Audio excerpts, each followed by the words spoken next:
Hello everyone. तो ड्रामे का स्टार्ट होता है हमारे हीरो के साथ जिसका नाम जन जून है, जो कि एक्चुअली एक एंशियंट टाइम्स का प्रिंस है, लेकिन आजकल वो एक मॉडर्न वर्ल्ड में एक कैप्सूल में कैद है, एक बहुत बड़ी बिल्डिंग के अंदर। एक्चुअली पुराने ज़माने में फाइटिंग करते हुए एक दफ़ा उसके साथ हादसा हुआ था, वो पानी में गिर गया था और उसके बाद से उसे कोई होश नहीं। वो मॉडर्न वर्ल्ड में कैसे पहुंचा ये तो हमें आगे जाकर पता चलेगा। और फिर इसके साथ ही हमें हमारी फीमेल लीड को दिखाते हैं जिसका नाम केजी है।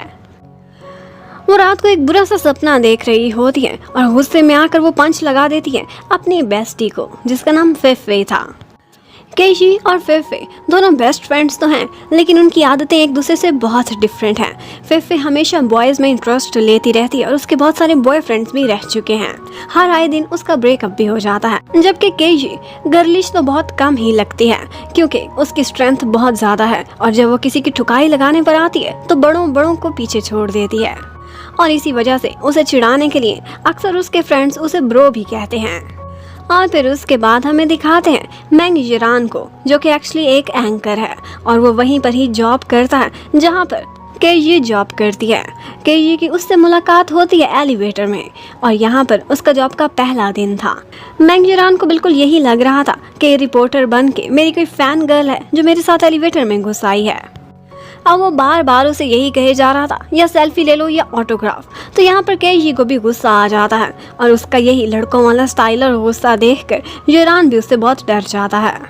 एक्चुअली इस चैनल में हर जगह जिरान का काफ़ी ऑर्डर चल जाता था क्योंकि इनफैक्ट ये उसकी सिस्टर का चैनल था और उसको प्रेसिडेंट मैंग बोलते हैं।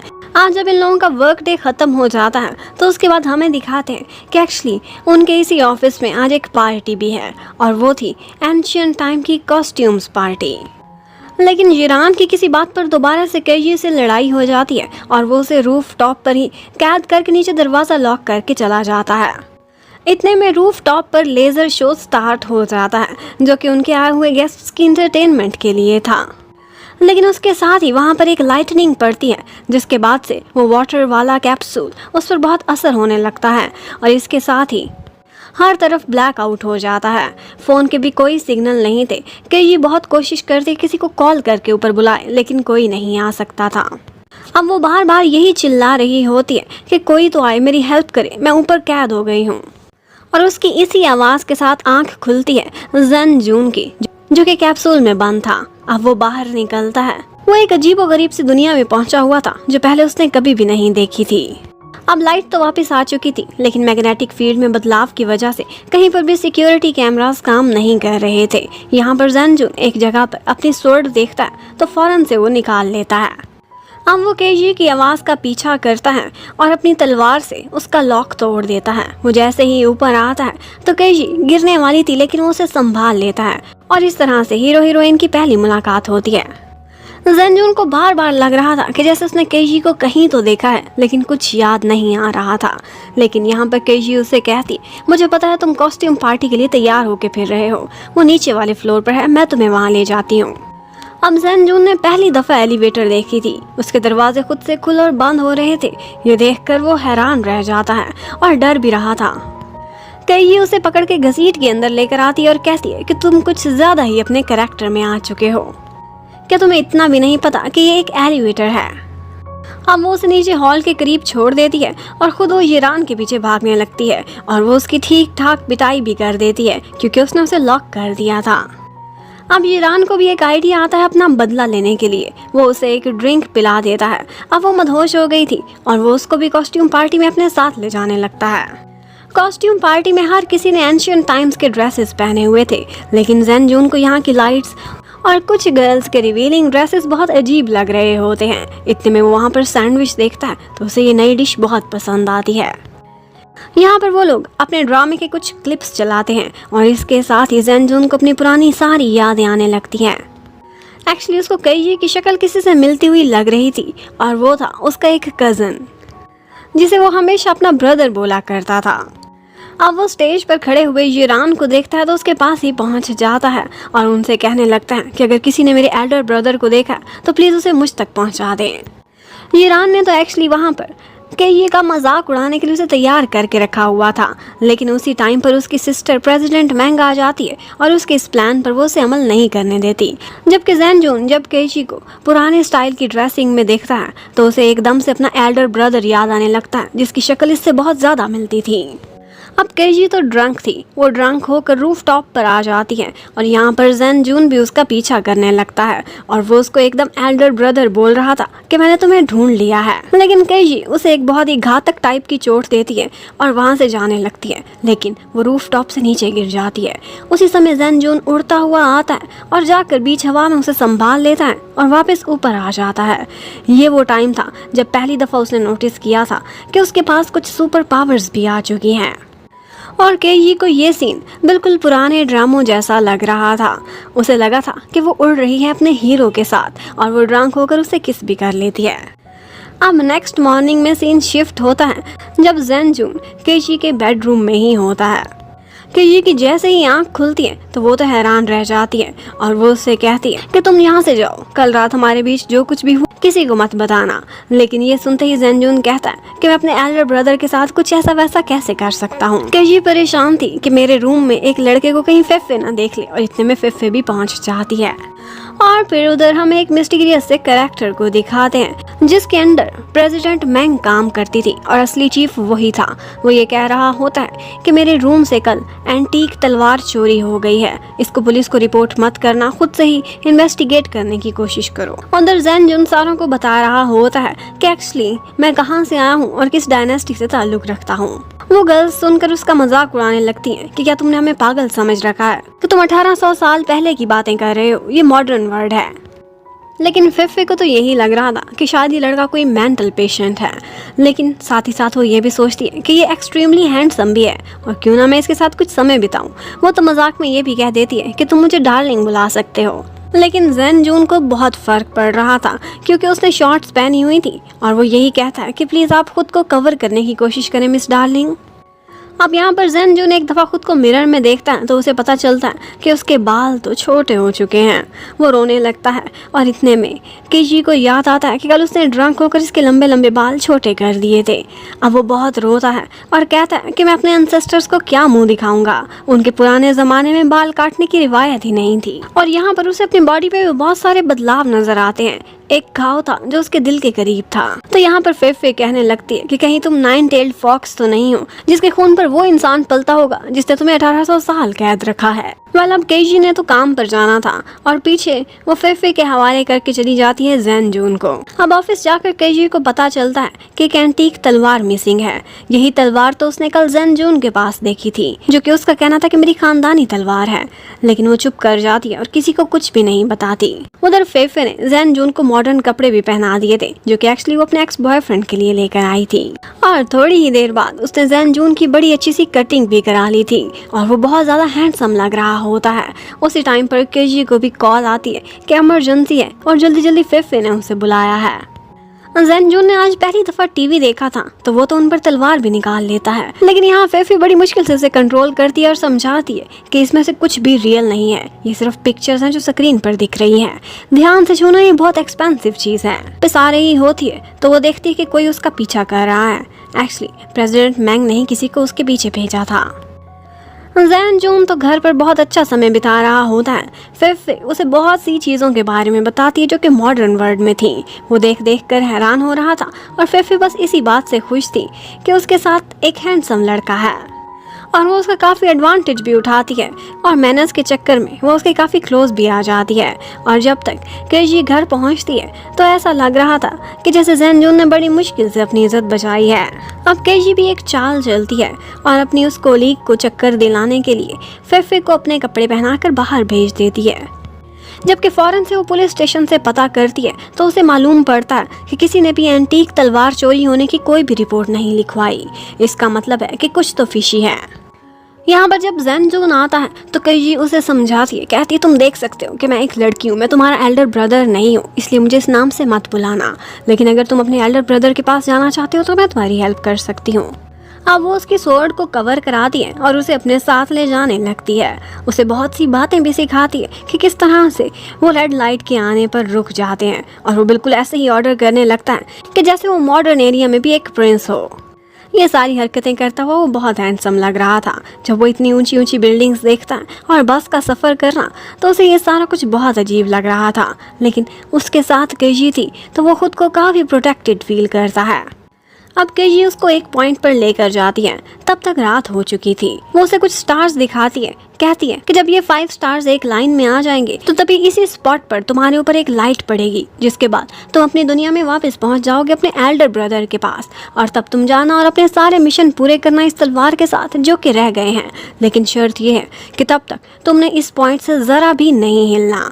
ये कहती हुई वो वहाँ से चली जाती है और जाते जाते उसे कुछ पैसे भी देकर जाती है, क्योंकि उसे उस पर दया आ रही थी। वो सिर्फ उसे अबंडन कर रही थी।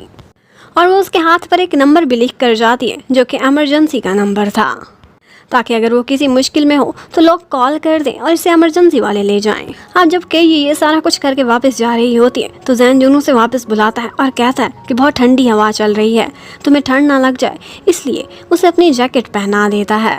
वो तो उसके साथ धोखा कर रही थी और वो इतना केयरिंग था। ये देखकर एक दफ़ा तो केजी का मन पिघलता है। वो उसे थोड़ी देर देखती रहती है और फिर खामोशी से चली जाती है।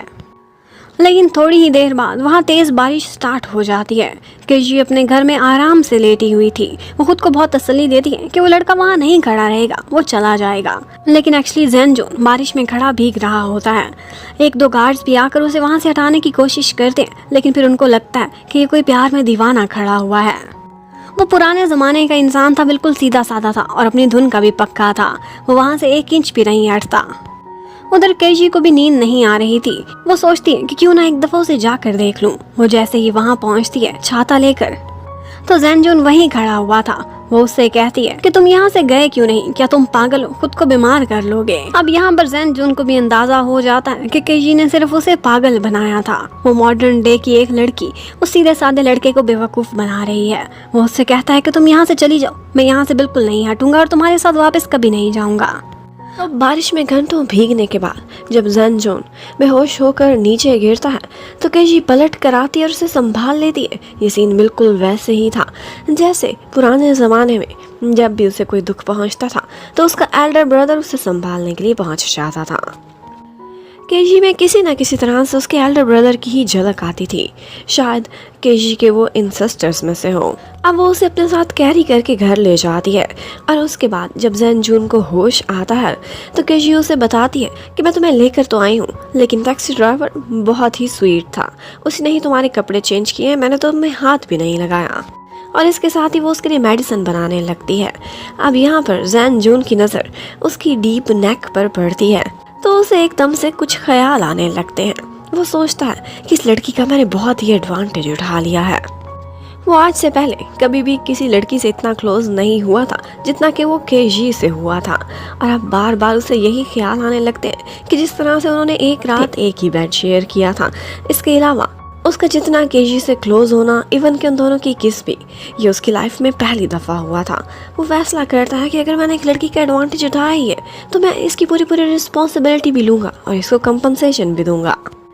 अब नेक्स्ट मॉर्निंग जैसे ही केजी अपने कमरे का दरवाज़ा खोलती है तो देखती है आगे जैन जुन नील डाउन करके बैठा हुआ है और उससे कहता है कि देखो जो कुछ भी हमारे बीच हुआ है, मैं ऐसा वैसा लड़का नहीं हूँ, मैं पूरी जिम्मेदारी लूँगा और इसलिए मैं कह रहा हूँ कि मैं तुमसे शादी करने के लिए भी तैयार हूँ।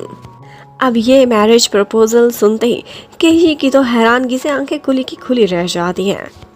अब वो जैन जुन को समझाने लगती है कि मैं जिसके लिए फीलिंग्स नहीं रखती मैं उससे शादी कैसे कर सकती हूँ, और वैसे भी जो कुछ हमारे बीच हुआ वो सिर्फ एक एक्सीडेंट था, इसलिए ये सब भूल जाओ। उधर हमें दिखाते हैं कि अब जैन जुन वाला कैप्सूल बिल्कुल खाली पड़ा हुआ था, जिसकी वजह से चेयरमैन बहुत परेशान होता है और वो प्रेसिडेंट से यही कहलवा देता है कि सबको बता दो कि वो एंटीक स्वॉर्ड वापस मिल गई है, लेकिन खामोशी से हम सारों की हरकतों पर नज़र रखेंगे।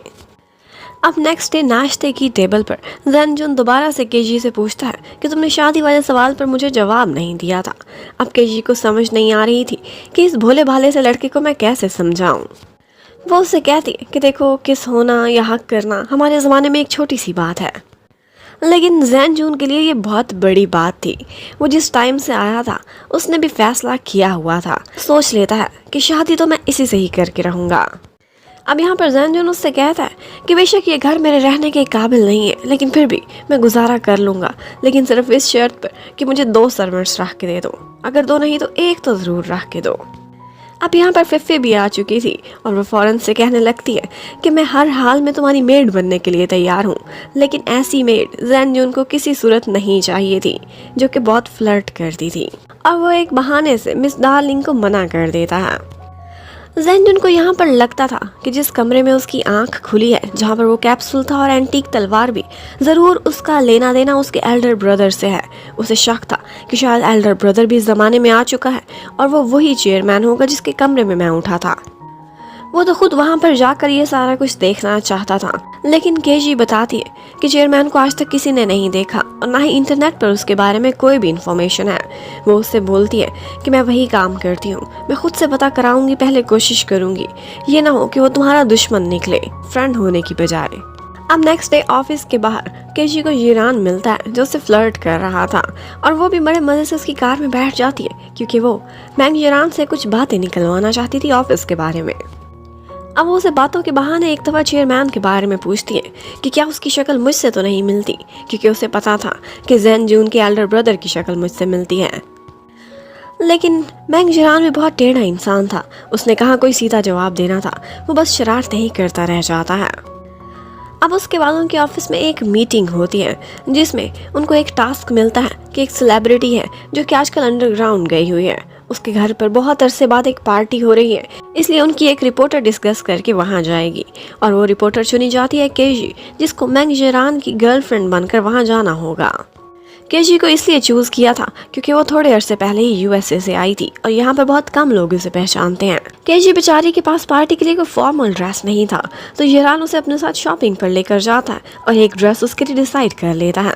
लेकिन इतने में उसे एक इमरजेंसी घर से कॉल आई थी और उसे भागते हुए वहाँ पहुँचना पड़ता है, क्योंकि पता चलता है कि जैन जून ने नहाने की कोशिश की थी और इसी चक्कर में उनके सारे घर में पानी जमा हो जाता है।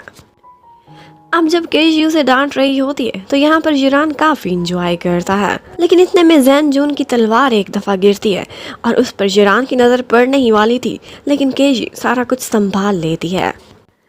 अब इसके बाद वो जैन जून के कमरे में जाकर उसे बताती है कि आज मुझे काम के लिए बाहर जाना है, मैं रात को लेट हो जाऊंगी। लेकिन जैन जून बहुत पॉजेसिव टाइप का इंसान था, उसने इस लड़की से शादी का फैसला किया था। वो कहता है कि लड़कियों का लेट नाइट तक बाहर रहना अलाउड नहीं है, इसलिए तुम 8 बजे से पहले पहले वापस आ जाना। अब केजी तो चली गई थी, उसे भी बहुत क्यूरियोसिटी थी, तो वो भी उसी चेयरमैन वाले रूम में दोबारा चला जाता है।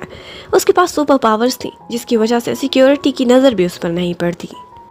वो वहाँ पर सारी चीज़ें चेक कर रहा होता है, लेकिन इससे पहले कि उसे कोई भी क्लू मिलता वहाँ पर प्रेसिडेंट मैंग आ जाती है और वो उनसे छुपने के चक्कर में वहाँ से बाहर निकल जाता है। जबकि उसी टाइम पर हमें दिखाते हैं कि पार्टी में पहुंची हुई होती है केजी जिरान के साथ उसके फियांसे बनकर। जबकि जैन जून खाना खाने के लिए रेस्टोरेंट पर जब पहुंचता है तो बिल के टाइम पर वो बहुत सारी चीज़ें अपने पॉकेट से निकाल कर रखता है और उसी में ही एक कॉन्डम का पैकेट भी था। अब शॉप वाले अंकल काफ़ी हैरान थे उसकी ये हरकत देखकर। वो उसे समझाते हैं कि ये क्या चीज़ है और किस लिए यूज़ होती है, तुम उसे क्यों ऐसे लेकर फिर रहे हो।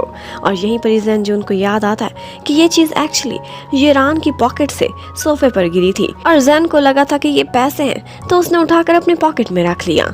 अब उसे समझ आती है कि जिरान तो बहुत ठरकी टाइप का प्ले बॉय इंसान है और मेरे होने वाली पत्नी उसके साथ कैसे सेफ हो सकती है, तो वो उसे बचाने के लिए फौरन से वहां से निकल पड़ता है। अब वो अपने सुपर स्पीड में उसी पार्टी वाले वेन्यू की तरफ भाग रहा होता है, जबकि हमें दिखाते हैं उधर केजी के साथ एक मिसहैप हो जाता है, वो पानी में गिर के भीग गई थी। इतने में वो सुपरस्टार चिंग उसे अपने साथ अपने ही कमरे में ले जाती है और उसके लिए एक ड्रेस डिसाइड कर लेती है। इतने में जैन भी बाहर पहुंच चुका था और वो जिस तरह से बिल्डिंग पर चढ़ता है सिक्योरिटी को कुछ पता नहीं चलता और उसकी लैंडिंग सीधी उसी कमरे में होती है जहां पर उस टाइम पे केजी का ड्रेस हैंग कर रहा था। ये देखकर तो वो और भी परेशान हो जाता है कि यकीनन केजी सुरक्षित नहीं है, वरना उसका ड्रेस यहाँ क्या कर रहा होता। अब वो ऐसे ही वहाँ पर घूम रहा होता है कि अचानक से केजी उसे मिल जाती है। उसने बहुत रिवीलिंग ड्रेस पहना हुआ था। जैन जून उसकी सुरक्षा करने के लिए वहाँ रेडी खड़ा होता है। और फिर वो उसे एक और नम दिखा के कहता है कि मैं इसीलिए तो तुम्हें बचाने के लिए आया हूँ यूरान से। अब वो भोला भाला सा बहुत स्वीट लग रहा था और यहाँ पर केजी को उसकी ये इनोसेंस कहीं ना कहीं बहुत अच्छी लग जाती है। बेशक वो जाहिर नहीं करती और मुंह से नहीं कहती, लेकिन वो बहुत स्वीट था। उधर हमें अंदर दिखाते हैं कि सेलिब्रिटी चिंग अचानक से मिसिंग हो गई है और उसी टाइम पर पुलिस भी पहुंच जाती है, जो कि केजी को अपने साथ ले जाती है क्योंकि केजी ही उसके बेडरूम तक गई थी। अब वो इन्वेस्टिगेशन के बीच बताती है कि एक सीन मैंने देखा था, चिंग किसी लड़के से लड़ रही थी और वो शायद उसका एक्स बॉयफ्रेंड था। इसके बाद क्या हुआ वो कहती है मुझे कुछ पता नहीं है। उसने पुलिस को तो नहीं बताया था कि उसने एक्स बॉयफ्रेंड की शक्ल देखी है, लेकिन एक्चुअली उसने देखी थी। सिर्फ देखा ही नहीं था बल्कि उसके इयररिंग्स में ये सारा कुछ रिकॉर्ड भी हो रहा था। वो लड़का और कोई नहीं बल्कि यूरान था, जिसको चिंग बार बार शादी के लिए मनाने की कोशिश कर रही थी।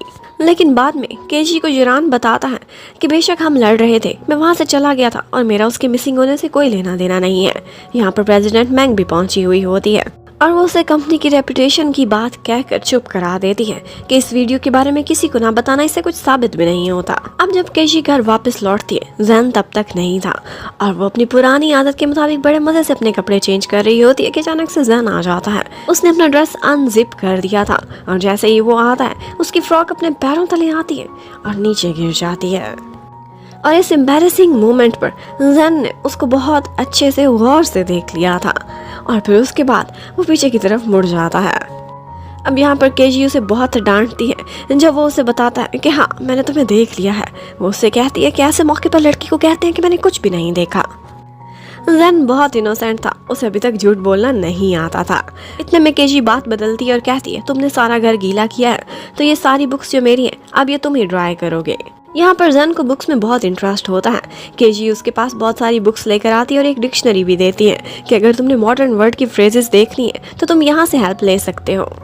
अब उसके बाद केजी तो सो जाती है, जबकि जैन को वो बुक्स पढ़ते पढ़ते पूरी रात गुजर जाती है। उसके पास सुपर पावर्स थी और उसके पास एक फोटोग्राफिक मेमोरी भी थी। वो पूरी रात में वो सारी की सारी बुक्स पढ़ लेता है और ये सारा नॉलेज उसके माइंड में ऐसे ही फिक्स होकर रह गया था कि जैसे कोई कंप्यूटर हो। केशी जब सुबह ये देखती है और उससे कंफर्म हो जाता है कि इसने वाकई ये बुक्स पढ़ी तो वो हैरान रह जाती है और उससे वादा करती है कि इससे ज़्यादा बुक्स तो मैं तुम्हें नहीं दिला सकती, लेकिन कंप्यूटर यूज़ करना ज़रूर सिखाऊंगी, उससे तुम काउंटलेस चीज़ें सीख सकते हो।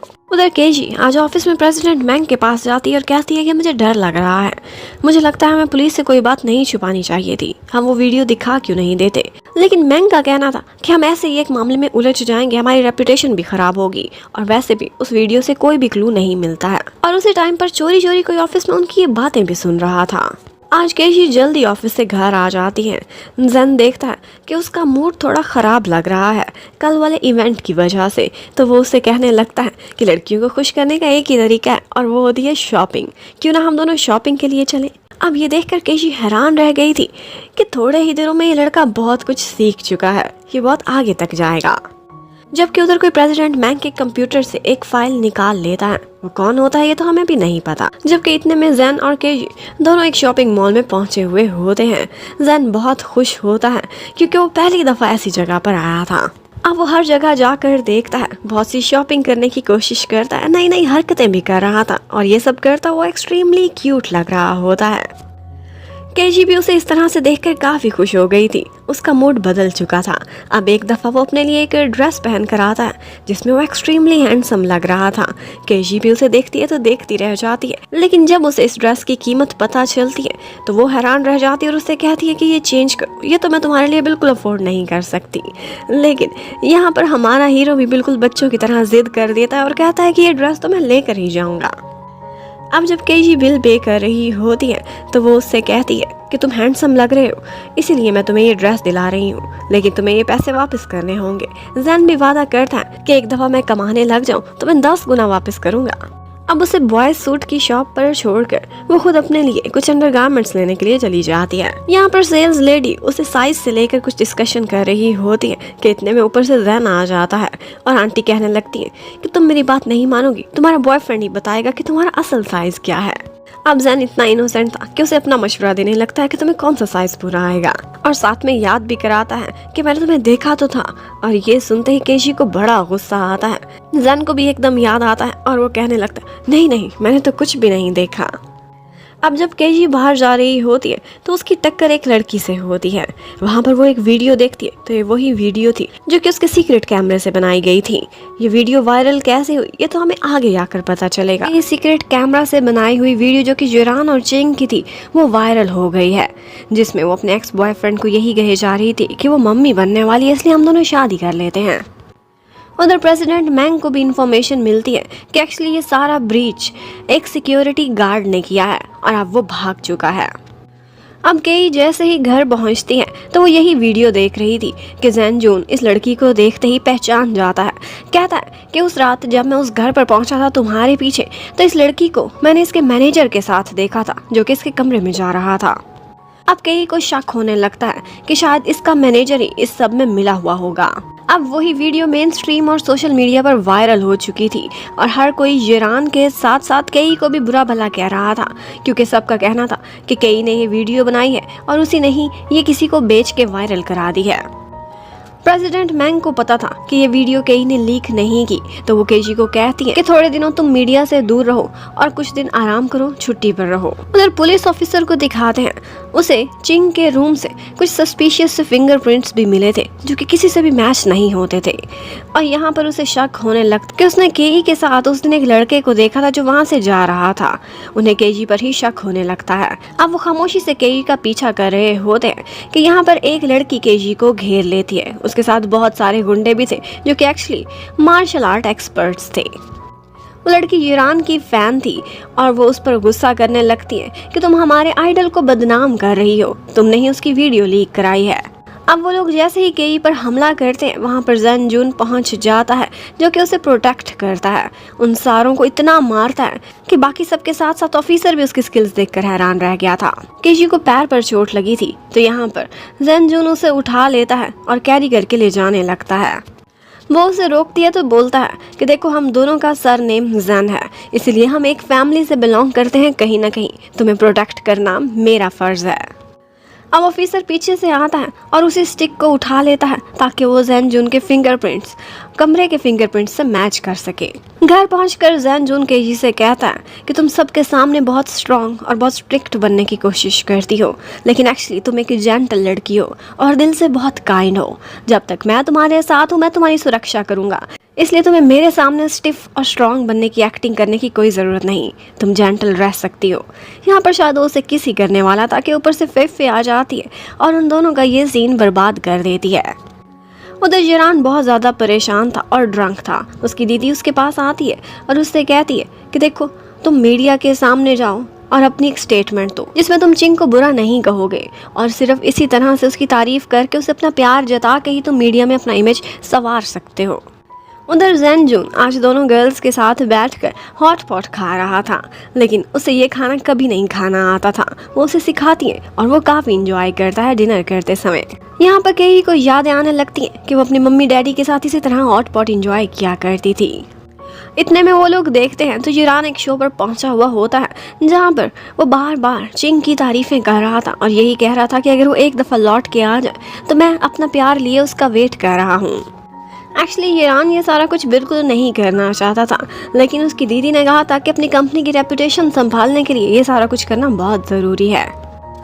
जबकि उधर फेफे को तो शक यही हो रहा था कि शायद चिंग जानबूझकर ही वहाँ से मिसिंग हो गई है और अब उसी ने ही कहीं ना कहीं से वीडियो लीक कराई है ताकि वो ईरान की रेपुटेशन को ख़राब कर सके। वो उसे रिजेक्ट करके चला गया था तो शायद वही उसका बदला ले रही है। लेकिन यहाँ जैन का कहना था कि मैंने उसके मैनेजर लिंग को भी तो वहाँ पर जाते हुए देखा था, हम क्यों ना ये सब कुछ पुलिस को बता दें। लेकिन केजी का कहना था कि तुम पुलिस के मामले से दूर ही रहो, ना तो तुम्हारे पास कोई आईडी कार्ड है, तुम अपनी बात कैसे प्रूफ करोगे, उल्टा मुश्किल में फंस जाओगे। उधर केई के बारे में सोशल मीडिया पर लोग बहुत ज़्यादा बकवास कर रहे थे। उन्होंने उसका सारा बायोडाटा भी निकलवा कर सोशल मीडिया पर अपलोड कर दिया था। एक्चुअली उसके मम्मी डैडी की एक एक्सीडेंट में डेथ हुई थी और वो सारे यही कहते थे कि केई ने जानबूझकर उनको मारा है क्योंकि वो उनकी इंश्योरेंस के पैसे हासिल करना चाहती थी। फेफे भी लोगों को गॉसिप्स करते हुए सुन रही होती है और उनसे लड़ती भी है क्योंकि वो अपनी फ्रेंड को अच्छे से जानती थी। उधर केई भी ये सारी न्यूज़ देखकर बहुत दुखी हो जाती है। जैन उसके पास आता है तो वो उसको बताती है कि मैं अपने मम्मी डैडी को बहुत मिस करती हूँ और मैं आज तक खुद को माफ़ नहीं कर सकी कि मैं ड्राइव कर रही थी जब मेरे मम्मी डैडी की डेथ हुई है। यहाँ पर जैन जोन उसका मूड चीयर अप करता है और अपनी स्वॉर्ड को हाथ में पकड़कर शपथ लेता है कि मैं और तुम एक ही जैन फैमिली से हैं, तो मैं तुमसे वादा करता हूँ कि मैं हमेशा तुम्हारी सुरक्षा करूँगा। जैन जोन इतना प्योर था अपने इमोशंस को लेकर कि कहीं ना कहीं वो केजी के दिल में दिन ब दिन जगह बनाता जा रहा था और आज फिर से वो केजी का मूड बहुत अच्छा कर देता है। अब next day Jain zone KG को अपने साथ लेकर जाता है उसके मम्मी डैडी की ग्रेव पर। वो बस ये चाहता था कि किसी तरह से केजी का मूड अच्छा कर दे। यहाँ पर उनकी ग्रेव पर एक जगह का नाम लिखा हुआ था तो जैन जून कहता है कि ये तो बिल्कुल वही है जो कि मेरी डायनेस्टी में होती थी। इसका मतलब है कि कहीं ना कहीं हमारे फॉर फादर्स आपस में लिंक करते हैं और हमारा सरनेम भी सेम है। यहाँ पर वो फिर से अपनी तलवार को पकड़कर शपथ लेता है उसकी मम्मी डैडी के सामने कि मैं आपकी बेटी का हमेशा ख्याल रखूँगा। और जैन को यही लगता था कि मैं कहीं ना कहीं तुम्हारे एंसेस्टर्स में से हूँ, इसलिए जो भी ऑर्डर मैं करूँ तुम्हें फॉलो करना होगा और अपने कबीले का प्रिंस होने की वजह से मैं तुम्हारी सुरक्षा करूँगा। उधर पुलिस को पता चलता है कि वो जैन जून के ही फिंगरप्रिंट थे जो कि चिंग के कमरे से मिले हैं। अब वो फैसला करते हैं कि हमें जैन को भी इन्वेस्टिगेट करना होगा। उतर केई आज सारी बात सुनाती है कि किस तरह से वो उस दिन अपने मम्मी डैडी के साथ जा रही थी। गलती तो सामने से आने वाले ट्रक ड्राइवर की थी, लेकिन फिर भी वो आज तक खुद को ही दोष देती है उस एक्सीडेंट के लिए। यहाँ पर वो ये सब कुछ याद करते हुए बहुत दुखी हो जाती है और जैन को हक कर लेती है। वो भी उसे तसल्ली देता है और फिर उससे कहता है कि पता है मैं अब तक जितनी भी लेडीज से मिला हूँ तुम उनमें से सबसे आउटस्टैंडिंग गर्ल हो। तुम काइंड हार्टेड भी हो और बहुत स्ट्रांग भी, तुम हर चीज़ का मुकाबला कर सकती हो। केई कहती है ऑफ कोर्स वो तो मैं होंगी ही सही, क्योंकि मेरे डैड ने बताया था कि हमारे फोर फादर्स में से 2 एम्प्रेस भी रह चुकी हैं और मैं शायद उन्हीं की तरह की हूँ। अब ये सुनते ही जैन उसे हक कर लेता है और कहता है कि फिर तो यकीनन तुम मेरे एल्डर ब्रदर की फैमिली में से हो, उन्हीं की ही डिसेंडेंट हो, क्योंकि उसकी फैमिली में भी 2 एम्प्रेस थी, तभी तो तुम्हारी शक्ल भी इतनी मिलती है मेरे एल्डर ब्रदर से। अब वो घर जाकर ये सारा कुछ इंटरनेट पर भी कंफर्म करते हैं और सब कुछ वैसा ही निकला था जैसा जैन ने कहा था। वो उसका हाथ पकड़कर कहता है कि देखो तुम्हारी भी कोई फैमिली नहीं और मेरी भी नहीं है।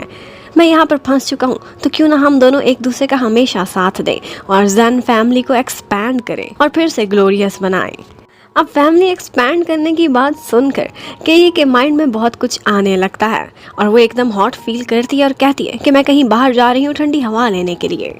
अब बाहर भी हर जगह उसे लव बर्ड्स दिखाई दे रहे थे और उसे बार बार जैन का ही ख्याल आ रहा था। जैन भी उसका पीछा करने घर से बाहर निकला हुआ था। वो जैसे ही वापस आता है तो देखता है ऑफिसर्स उसे घेर लेते हैं और उससे कहते हैं कि हमें तुम्हारे फिंगरप्रिंट्स चिंग के रूम से मिले हैं, शायद उसके मिसिंग होने में कहीं ना कहीं तुम्हारे पास भी कोई क्लूज हैं। और वो उसे पुलिस स्टेशन लेकर जाना चाहते थे, लेकिन जैन को पता था कि उसका कोई आईडी कार्ड नहीं है। वो एकदम डर जाता है और पुलिस वालों पर हमला कर देता है, लेकिन ऑफिसर के पास शॉक गन थी जिसके थ्रू वो उसे 1 मिनट में बेहोश कर देता है। अब केई ने भी ये सब देख लिया था। वो फौरन से घर जाती है और प्लानिंग करने लगती है कि वो कैसे पुलिस से जैन को छुड़ाएगी। इतने में वो उसके कमरे में जाती है उसकी स्वॉर्ड छुपाने के लिए, तो वहाँ पर उसे एक लाइटर मिलता है। ये एक्चुअली जिरान का लाइटर था जिसमें उसने रिकॉर्डर लगाया हुआ था। अब वहाँ पर जैन पुलिस वालों को यही बता रहा होता है कि मैं 1000 ईयर्स से भी पहले पैदा हुआ था, मैं एक प्रिंस हूँ और अपने कबीले का सरदार भी। अब पुलिस वालों का तो सर ही चकरा जाता है, क्योंकि लाई डिटेक्टर पर वो ये सारा कुछ सच बोल रहा था। वो लोग एक साइकेट्रिस्ट को बुलाते हैं और उसके बाद उनको ये इन्फॉर्मेशन मिलती है कि एक्चुअली चिंग मिल चुकी है और वो हॉस्पिटल में है।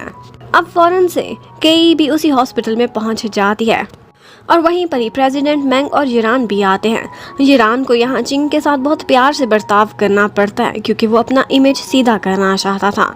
वो पुलिस को यही बताती है कि एक्चुअली मेरी सारी बातें मेरी मैनेजर ने सुन ली थी और मेरे मैनेजर ने ही मुझे किडनैप किया था, क्योंकि वो मुझे ब्लैकमेल कर रहा था कि मैं प्रेग्नेंट हूँ, वो ये बात लीक कर देगा। और जब उसने मुझे किडनैप किया था तो वहाँ एक्सीडेंटली वो बिल्डिंग से नीचे गिर गया था हमारे बीच लड़ाई के दौरान, और इसी वजह से अब उसकी डेथ भी हो चुकी है। उधर केई पुलिस ऑफिसर से कहती है कि अब तो चिंग वापस आ गई है, तो प्लीज आप लोग जैन को छोड़ क्यों नहीं देते। एक्चुअली जैन और केजी ने दोनों ने मिलकर डिसाइड किया हुआ था कि वो दुनिया को यही बताएंगे कि वो दोनों आपस में रिलेटिव हैं, और जैसा कि असल में भी उनको लगता था कि जैन उसका एंसेस्टर है, तो वो यही बोलेगी कि वो मेरा लिटिल ग्रेट अंकल है। वो पुलिस को भी यही बताती है। वो कहते हैं ठीक है, उसके आईडी कार्ड्स ले आओ और उसे छुड़ा के ले जाओ। यहाँ पर केई वही रिकॉर्डर वाला लाइटर प्रेसिडेंट मैंग को दे देती है, जबकि केई पुलिस स्टेशन जाकर सारों को यही बताती है कि एक्चुअली मेरे लिटिल ग्रेट अंकल को बचपन में भेड़िए लेकर चले गए थे और फिर बहुत सालों बाद मेरे दादाजी हंटिंग करने गए थे तो ये दोबारा से उनको मिल गया, इसलिए इसका कोई भी रिकॉर्ड नहीं है। अब पुलिस ऑफिसर्स ये सुनकर बहुत हंसते हैं और उसका मजाक उड़ाते हैं, कहते हैं कि लगता है तुम सारे जहनी मरीज एक ही फैमिली में पैदा हुए हो, तुम्हारा अंकल भी ऐसा है और तुम भी। लेकिन यहाँ पर फिर कुछ मिस्टीरियस होता है और अचानक से जैन जून का रिकॉर्ड उनके डेटाबेस में मिल जाता है, जो कि पहले बिल्कुल मिसिंग था। अब इसी बात को लेकर केई और जैन दोनों हैरान थे कि अचानक से उसका रिकॉर्ड कैसे आ गया, जबकि वो तो एंशिएंट टाइम्स से आया है। यहाँ पर जैन केई को बताता है कि वो लाइटर इस तरह से मेरे कमरे में पहुंचा था कि येरान की पॉकेट से वो गिर गया था और गलती से उसने उठा लिया था, उसे तो मालूम भी नहीं था कि इसमें कोई रिकॉर्डर लगा हुआ है। यहाँ पर जैन एक कैट को पेड़ पर फंसे हुए देखता है तो वो फौरन से फ्लाई करता हुआ जाता है, उसे रेस्क्यू कर लाता है। यहाँ पर कई उसे समझाते कि आइंदा से तुम अपनी सुपर पावर्स और अपना फ्लाई करने का टैलेंट मेरे अलावा किसी के सामने नहीं दिखाओगे, वरना लोग तुम्हें पकड़ लेंगे और एलियन समझकर तुम पर रिसर्च करने लगेंगे। अब उसके बाद वो लोग घर जाते हैं और डिनर प्रिपेयर कर रहे होते हैं। जैन केई की हेल्प तो बहुत करना चाहता था, लेकिन उसे घर के काम बिल्कुल नहीं आते थे। यहाँ पर वो उसे सिखाती है कि किस तरह से अच्छे से वेजिटेबल्स को धोते हैं। अब इसी बीच उन दोनों के हाथ टकराते हैं और जैन हिम्मत करता है, फौरन से उसका हाथ पकड़ लेता है और उससे कहने लगता है कि तुमने आज मेरी हेल्प की है, इसके लिए मैं तुम्हारा बहुत थैंक्स करता हूँ। अगर तुम ना होती तो मैं इस दुनिया में सर्वाइव नहीं कर सकता था। तुमने मुझे अपने साथ रखा हुआ है, तुम ही तो मेरे सारे एक्सपेंसेस बेयर करती हो। मैं जल्द ही इस दुनिया में कोई जॉब तलाश करूंगा ताकि मैं तुम्हारा भी अच्छे से ख्याल रख सकूं, और मैं ये भी चाहता हूं कि तुम्हारे सारे एक्सपेंसेस आइंदा से मैं बेयर करूं, बिल्कुल वैसे ही जैसे एक हस्बैंड करता होता है। उसके बाद केजी जब आज अपने ऑफिस में जाती है तो उसे एक गुड न्यूज मिलती है। प्रेसिडेंट मैंग बोलती है कि तुम्हें एंकर वुमन बनाना चाहते हैं और उसके लिए तुम्हें एक कंपटीशन में भाग लेना होगा। जो लोग भी क्लियर करेंगे उन्हें एंकर बना दिया जाएगा। जबकि उसी टाइम पर हमें वो चिंग को दिखाते हैं। चिंग की हरकतें काफी सस्पिशियस लग रही थी। ऐसा लगता है कि जैसे वो पुलिस के सामने कुछ याद करने की बहुत सारी एक्टिंग कर रही हो, लेकिन जैसे ही पुलिस वहां से चली जाती है तो वो किसी को कॉल करती है और उससे पूछने लगती है कि येरान कहाँ है, उस पर सारी नजर रखनी है। उसी टाइम पर हमें येरान को दिखाते हैं, वो केजी के घर पर पहुंचा हुआ था सेलिब्रेट करने के लिए बिन बुलाया मेहमान बन के, क्योंकि केजी अब कंपटीशन में हिस्सा लेगी।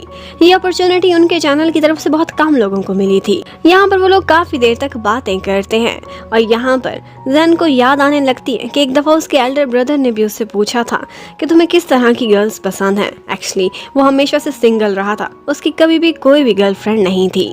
लेकिन अब केजी को देखने के बाद उसे अंदाजा हुआ था कि कौन सी लड़की उसकी आइडियल है और उसे कौन सी टाइप पसंद है, बिल्कुल केजी जैसी। वो हमेशा से केजी को एक स्पेशल जगह देता था और बहुत अच्छे से बिहेव भी करता था। उसके स्पेशल बर्ताव की वजह से केजी काफी नर्वस हो जाती थी और उसे भी जैन की तरफ बहुत अट्रैक्शन होने लगती है, लेकिन वो खुद को समझाती है कि मैं ऐसा कैसे सोच सकती हूँ, वो मेरा एंसेस्टर है और मैं उसकी डिसेंडेंट। यहाँ पर उसे ख्याल आता है कि क्यों ना मैं डीएनए टेस्ट कराऊं, ये वहम है या फिर हकीकत। अब येरान सारी रात ड्रंक होने के बाद वहीं पर ही सोया रहता है और केजी उसे कान से पकड़कर उठाती है और अपने साथ ऑफिस ले जाने लगती है। जैसे ही वो लोग ऑफिस पहुंचते हैं तो वहाँ आज चिंग भी आई हुई थी और चिंग के सामने येरान एक्टिंग करने लगता है, कहता है कि कल सारी रात में केजी के साथ था।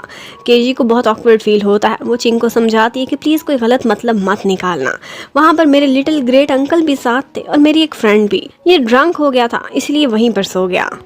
इतने में चिंग वहाँ से बाहर जाती है तो केजी उसका पीछा करती है और उससे कहती है कि मेरा येरान से कोई भी रिलेशन नहीं है और ना ही मैं उसे किसी और नज़र से देखती हूँ, इसलिए प्लीज़ इनसिक्योर फील मत करना। यहाँ पर चिंग ऐसे एक्टिंग करती है कि जैसे इस सब से उसे कोई फ़र्क ना पड़ता हो, लेकिन एक्चुअली वो येरान के ऊपर बहुत नज़र रखती थी और उसे केजी पर गुस्सा भी था। लेकिन वो ऊपर ऊपर से बहुत अच्छा बनती है और आज उसे अपने साथ कॉफ़ी पिलाने भी लेकर जाती है। यहाँ पर वो कुछ देर तो केजी से बातें करती रहती है। उसकी ज्यूरी में एज जज वो चिंग भी शामिल थी और फिर उसी टाइम पर हमें पुलिस ऑफिसर को दिखाते हैं। उसे जैन का रिकॉर्ड बहुत सस्पिशियस लग रहा था। पहले वो उनके डाटा में था ही नहीं, अचानक से नजर आया, लेकिन उसका रिकॉर्ड बिल्कुल क्लियर था। ना तो उसका कोई बैंक अकाउंट कहीं अपीयर हो रहा था और ना ही कोई एम्प्लॉयमेंट का रिकॉर्ड। वो हैरान थे कि ये 20 साल जिंदा कैसे रहा है। अब जैसे ही केजी और चिंग शॉप से बाहर आती हैं तो यहाँ पर चिंग साइड पर होकर किसी से बात करने लगती है और उसी टाइम पर केजी के ऊपर एक बिल बोर्ड गिरने लगता है। एक्चुअली ये काम कोई कर रहा था केजी को नुकसान पहुंचाने के लिए, लेकिन एंड टाइम पर वहां जैन पहुंच जाता है और अपनी स्वॉर्ड निकालकर उस बिल बोर्ड को टुकड़े टुकड़े कर देता है। उसने केजी की जान बचा ली थी और इसी इंसिडेंट के बाद पुलिस उसे अपने पास बुला लेती है। अब उन सारों की इन्वेस्टिगेशन हो रही थी। यहाँ पर चिंग पुलिस को बताती है कि मैं इसलिए आप लोगों से राब्ते में नहीं रह सकी क्योंकि मेरा मोबाइल ऑफ हो गया था, जबकि उधर कोई था जो जैन पर नजर रखे हुए था। वो उसके सारे स्टंट्स को भी पहचान लेते हैं कि ये इतना मार्शल आर्ट में एक्सपर्ट इस दुनिया में रहकर कैसे हो सकता है। जबकि जैन इन्वेस्टिगेशन के बाद जब घर पहुंचता है तो केजी से कहता है कि प्लीज तुम चिंग से दूर रहना, मुझे उससे बहुत नेगेटिव वाइब्स आती हैं और जब भी वो तुम्हारे इर्द गिर्द होती है कुछ बुरा जरूर होता है। लेकिन केजी का कहना था कि ये सब तुम्हारा वहम है, चिंग तो बहुत स्वीट सी लड़की है। यहाँ पर प्रपोज करती है कि जो तुम्हें शक है कि तुम मेरे इंसिस्टर हो तो क्यों ना हम डीएनए टेस्ट कराएं। लेकिन यहाँ पर जैन उसे बताता है कि एक्चुअली मेरा एल्डर ब्रदर मेरा रियल ब्रदर नहीं था, बल्कि उसको मेरे डैड ने अडॉप्ट किया हुआ था और वो हमारे एक जनरल का बेटा था, इसलिए डीएनए टेस्ट में ऐसा कुछ नहीं आएगा। अब ये सुनकर केजी को काफ़ी खुशी भी होती है क्योंकि वो ब्लड रिलेशन में नहीं है और ना ही वो उसका ग्रेट ग्रेट ग्रेट ग्रैंडफादर है। एक्चुअली वो उसके लिए फीलिंग्स डेवलप करने लगी थी और अब ये सब उसे एक टैबू नहीं लग रहा था। अब नेक्स्ट डे जैन केजी को उसके ऑफिस तक ड्रॉप करने के लिए साथ वॉक पर जाता है और उससे कहता है कि मैं भी आज से अपनी जॉब हंटिंग स्टार्ट कर रहा हूँ। लेकिन केजी को लगता था कि इसे कौन जॉब देगा सिवाय मार्शल आर्ट के और स्टंट्स करने के, इसे आता ही क्या है। अब उसे ड्रॉप करने के बाद जब वो वापस जा रहा होता है तो उसी वक्त स्पोर्ट्स कार में एक लड़की आती है जो कि उसके रास्ते में बार बार आए जा रही थी। एक्चुअली वही लड़की डू थी जिसने अपने मार्शल आर्टिस्ट के साथ पिछली एपिसोड में केजी पर हमला किया था। वो उसे अपने साथ कार में बिठाती है और कहती है कि मैं तुम्हें एक जगह लेकर जा रही हूँ क्योंकि मुझे लगता है कि उस जगह में तुम्हें काफ़ी इंटरेस्ट होगा। वो एक्चुअली उसे अपने मार्शल आर्ट क्लब में लेकर आई थी और अनाउंस करती है कि अब से यहाँ की टीचर तुम हो क्योंकि तुमसे ज़्यादा स्किल्ड यहाँ पर और कोई भी नहीं। ये सुनते ही वो वहाँ से निकलने वाला था कि एक लड़का उसका रास्ता रोकता है जो कि खुद को बहुत ज़्यादा महान समझता था और उसे चैलेंज कर देता है कि तुम यहाँ अपनी मर्जी से आए हो लेकिन जाओगे मेरी मर्जी से। और फिर वो सारे के सारे उससे कंपटीशन करने लगते हैं। लेकिन जब जैन यहाँ पर अपनी स्किल्स उनको दिखाता है तो वो सारे के सारे एक ही मिनट में ढेर होके रह गए थे। और ये देखते ही डू कहती है कि जिरान को छोड़ो, अब से मैं सबसे बड़ी फैन तो तुम्हारी बन चुकी हूँ क्योंकि तुम इस तरह से फाइट करते बहुत हॉट लगते हो। लेकिन आगे से जैन कहता है कि मुझे ये जॉब नहीं चाहिए। अब वो उसे रोकती है और कहती है कि मैं तुम्हें 50,000 पे करूंगी और फिर कीमत बढ़ा के 1 लाख तक पहुंच जाती है। अब ऑफ कोर्स उसे पैसे भी चाहिए थे, उसे पता था इस दुनिया में सरवाइव करना है और मैंने केजी का भी ख्याल रखना है, तो वो ये जॉब ऑफर एक्सेप्ट कर लेता है। घर जाकर केजी को बताता है, वो भी काफ़ी खुश होती है और उसे समझ आ जाती है कि ये बहुत लकी है जो इसे पहले ही दिन जॉब मिल गई है। यहाँ बातों बातों में जैन उसे समझाने की कोशिश करता है कि देखो उस दिन जो बिलबोर्ड गिरा था उसका टारगेट तुम थी, चिंग नहीं थी, क्योंकि चिंग तो 2 मीटर दूर खड़ी हुई फ़ोन पर बात कर रही थी और वो सीधा तुम्हारे ऊपर गिरा है और किसी ने गिराया है। अब केजी को भी ये सुनकर शक तो ज़रूर होता है, लेकिन एक्चुअली वो अपने कंपटीशन पर फोकस करना चाहती थी तो कहती है कि बाद में इस बारे में सोचूंगी। उधर हमें चिंग को दिखाते हैं कि उसके पास कल मार्शल आर्ट क्लब में फाइट वाली वीडियो पहुंच चुकी है। ये कैसे पहुंची है ये तो हमें अभी नहीं पता चलता, लेकिन वो इतना ज़रूर सोच लेती है कि जैन को तो अब वो फंसा कर ही रहेगी और वो पुलिस को यही बता देती है कि मेरे मैनेजर के साथ एक और भी हेल्पर था और मुझे याद आ चुका है वो कोई और नहीं बल्कि जैन जून था।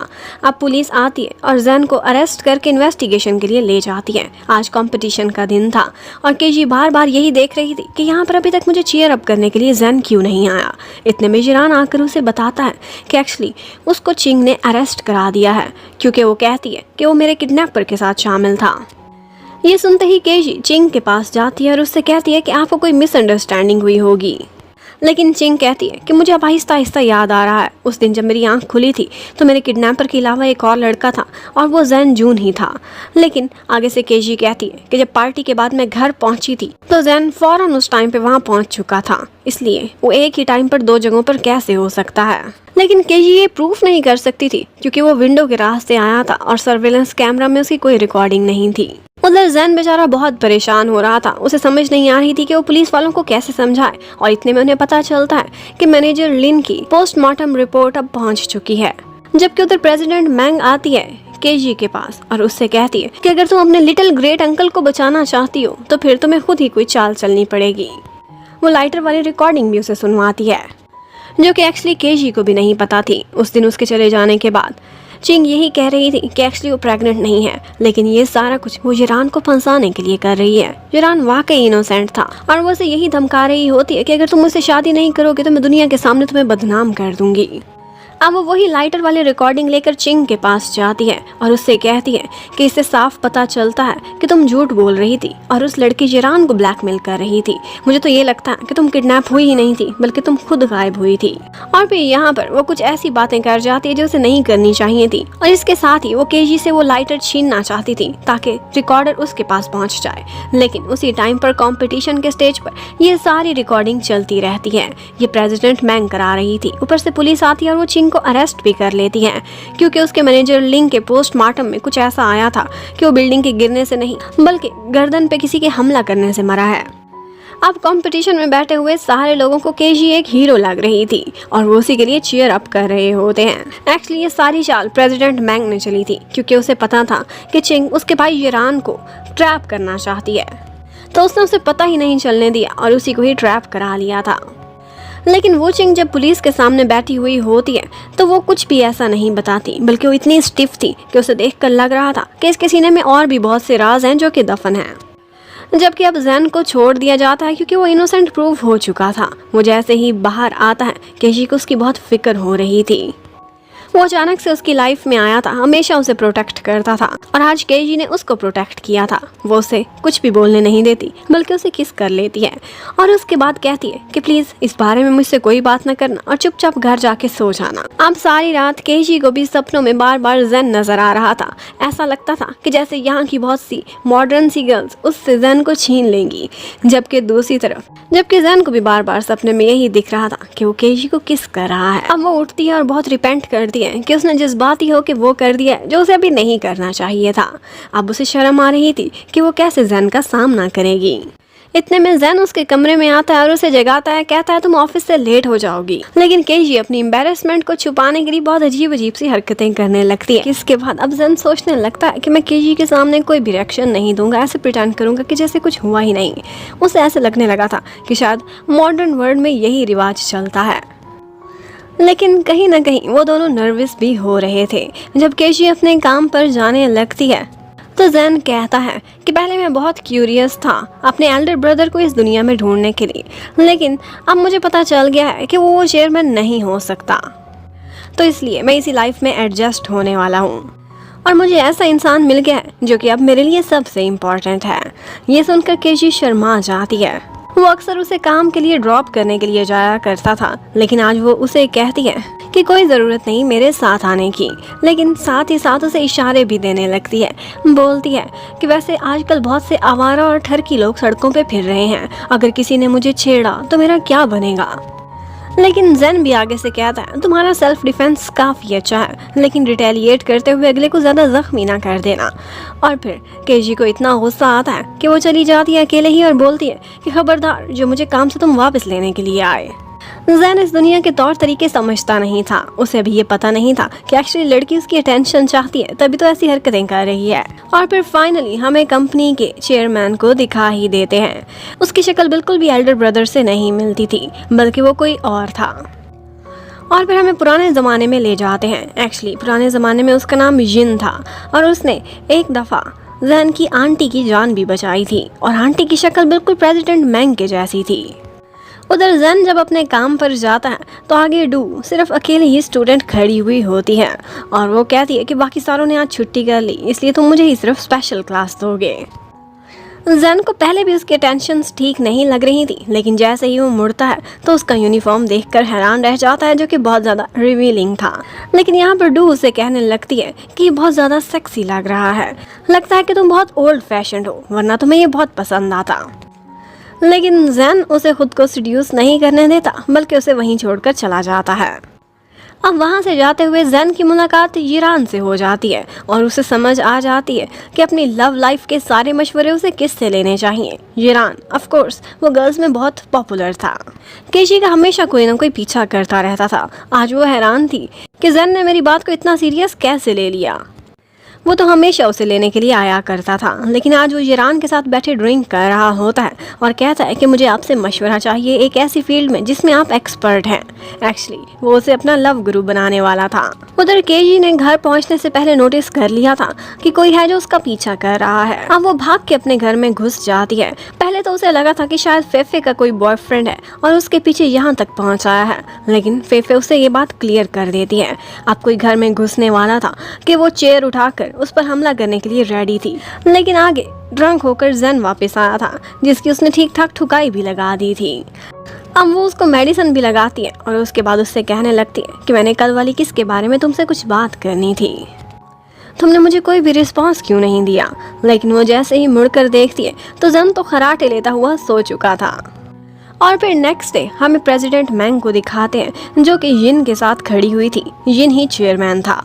उसने इस साल रेवेन्यू में बहुत अच्छा परफॉर्म किया था और मैंग को देखकर लगता था कि जैसे उसका यिन पर क्रश है, लेकिन यिन को हमेशा अपने कामों की ही पड़ी हुई होती है। वो ना तो उसके साथ डिनर पर या आउटिंग पर जाया करता था और वेकेशन के लिए तो वो साफ इनकार कर देता है कि जब तक वो स्वर्ड नहीं मिल जाती मैं किसी वेकेशन पर नहीं जाऊंगा। उधर केजी सुबह ही सुबह तैयार हो रही थी। कहती है कि अब से मैं मॉर्निंग वॉक पर जाऊंगी जैन, क्योंकि मैं अपने लिए एक बॉयफ्रेंड तलाश करना चाहती हूँ। फेफे को भी मॉर्निंग वॉक पे ही अपना बॉयफ्रेंड मिला है। अब जैन उसके सामने तो सिर्फ स्माइल कर देता है, लेकिन अंदर जाकर बहुत रिपेंट करता है कि ये मैंने क्या कर दिया, क्यों मैं इसके सामने एक्सप्रेस नहीं कर सकता कि मैं इसे लाइक करता हूँ।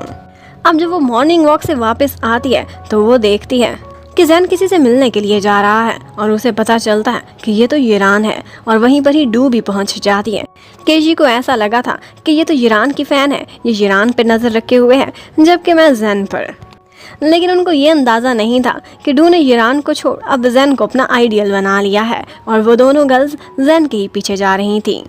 अब सबसे पहले तो ईरान जैन को एक सैलून पर लेकर जाता है, उसका ज़बरदस्त सा हेयर कट कराता है। वो गर्ल्स यहाँ पर भी उसे देखती रहती हैं और दीवानी होती रहती हैं क्योंकि उसकी नई लुक बहुत अच्छी लग रही थी। और उसके बाद वो अपने लिए ड्रेसेस चूज़ करने के लिए जाता है। यहाँ पर भी गर्ल्स उस पर नज़र रखती हैं और जैसे ही वो बाहर निकलते हैं तो वो इधर उधर देखने लग जाती हैं। उन्हें समझ नहीं आ रही थी कि इनका ये ब्रोमैंस इसका क्या मतलब निकलता है। अब वो रात को बैठी यही सोच रही थी कि इतने में डू उसे बताती है कि मैंने जैन को सीड्यूस करने की बड़ी कोशिश की लेकिन वो मुझे लिफ्ट ही नहीं कराता। और यहाँ पर केजी को ख्याल आता है कि उसने मेरी किस का भी कोई रिस्पांस नहीं दिया था। यहाँ पर उनके दिमाग में एक फतूर आ जाता है और वो यही था कि शायद जैन किसी दूसरी टाइप का है और उसे ईरान से प्यार हो गया है। अब जब वो घर पर जैन को देखती है तो उसकी नई लुक को देखकर वो खुश होने की बजाय अपना मूड खराब कर देती है। उसने भी अपने बाल बनवा लिए थे जैन पर नज़र रखने के लिए, लेकिन अब उसे जैन बिल्कुल भी अच्छा नहीं लग रहा था। उसे लग रहा था कि वो एक गे है। अब जैन ने केजी के लिए एक स्पेशल सा डिनर भी रेडी किया हुआ होता है और उसने ईरान की टिप्स के अकॉर्डिंग उसे खुद ही फीड भी करना था, लेकिन यहाँ पर कुछ उल्टा हो जाता है और गुस्से में केजी जाने लगती है कि जैन उसे संभाल लेता है। ये एक रोमांटिक सीन बनने ही वाला था कि उन दोनों के पेट की गुड़गुड़ यहाँ का सीन खराब कर देती है। अब केजी अपना शक कंफर्म करना चाहती थी। वो उसे इंटरनेट पर कुछ इन्फॉर्मेशन दिखाती है कि कुछ बॉयज होते हैं जिनको बॉयज में इंटरेस्ट होता है। BL की डेफिनेशन बताती है और आगे से उससे पूछती है तो उसे इस सब में कोई भी ऑब्जेक्शन नहीं थी। अब उसे कंफर्म हो जाता है कि ये कितना गिरा हुआ इंसान है और इसे ईरान से ही प्यार है। अब नेक्स्ट डे वो फिर से उनका पीछा करती हैं और उनको पता चलता है कि ईरान और जैन दोनों एक डेट पर एक रेस्टोरेंट में पहुंचे हुए हैं। अब वो दोनों उनको देख रही होती हैं। एक्चुअली यहाँ पर ईरान उसको एक नया लेसन देता है, कहता है कि मेरा ट्रम्प कार्ड, इस तरह से तुम लड़की का दिल जीत सकते हो। अब यहाँ पर वो दोनों रोमांटिक मूव्स की प्रैक्टिस कर रहे होते हैं और आई लव यू कॉन्फिडेंस से कैसे बोलना है ये भी वो उसे प्रैक्टिस कराता है। और उनकी लिपसिंग से उन दोनों गर्ल्स को ऐसे लगता है कि ये दोनों एक दूसरे को प्रपोज कर रहे हैं। डू तो यहाँ ऊपर से पहुँच जाती है और आकर ईरान की पिटाई करने लग जाती है, जबकि केजी जैन से नाराज होकर वहाँ से जा रही थी।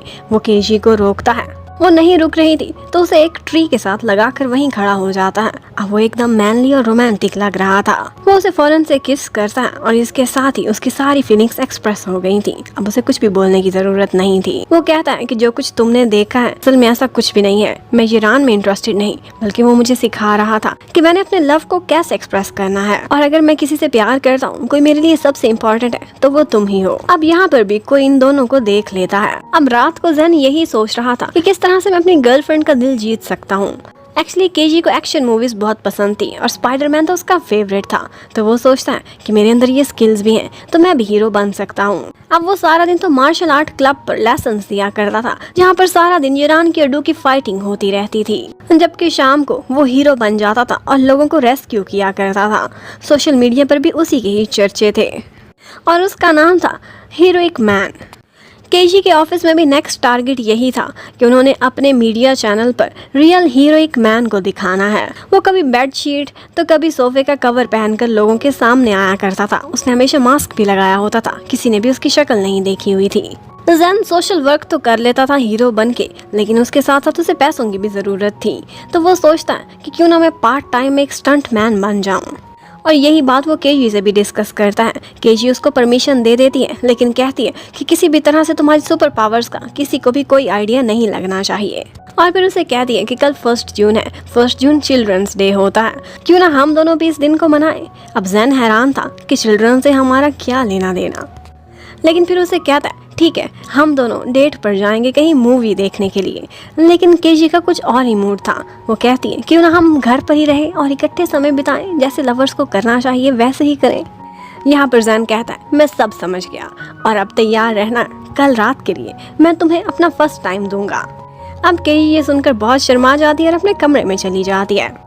लेकिन नेक्स्ट डे केजी ने अपने ऑफिस से जल्दी छुट्टी लेकर वापस आना था, लेकिन उसे पता चलता है कि आज ही वो लोग एक मिशन करने लगे हैं और उस मिशन पर उन्होंने रियल हीरोइक मैन का असल फेस दिखाना है। वो खुद ही विक्टिम बनकर बैठेंगे और ऑफ कोर्स उस एरिया में हीरोइक मैन उसे बचाने के लिए आएगा। उधर जैन तो बहुत खुश था। वो भी जल्दी जल्दी अपने मार्शल आर्ट की क्लासेस देने के बाद वापस आ रहा था, क्योंकि उसने अपनी फर्स्ट टाइम स्किल्स दिखानी थी केजी को। अब केजी जब घर आती है तो कहती है कि सॉरी मैंने तुमसे जो वादा किया था पूरा नहीं कर सकती, क्योंकि आज रात मुझे ओवर टाइम करना है। और उसे सब बता देती है कि किस तरह से हम लोगों का प्लान है। हमने रियल हीरोइक मैन को कैमरा पर दिखाना है।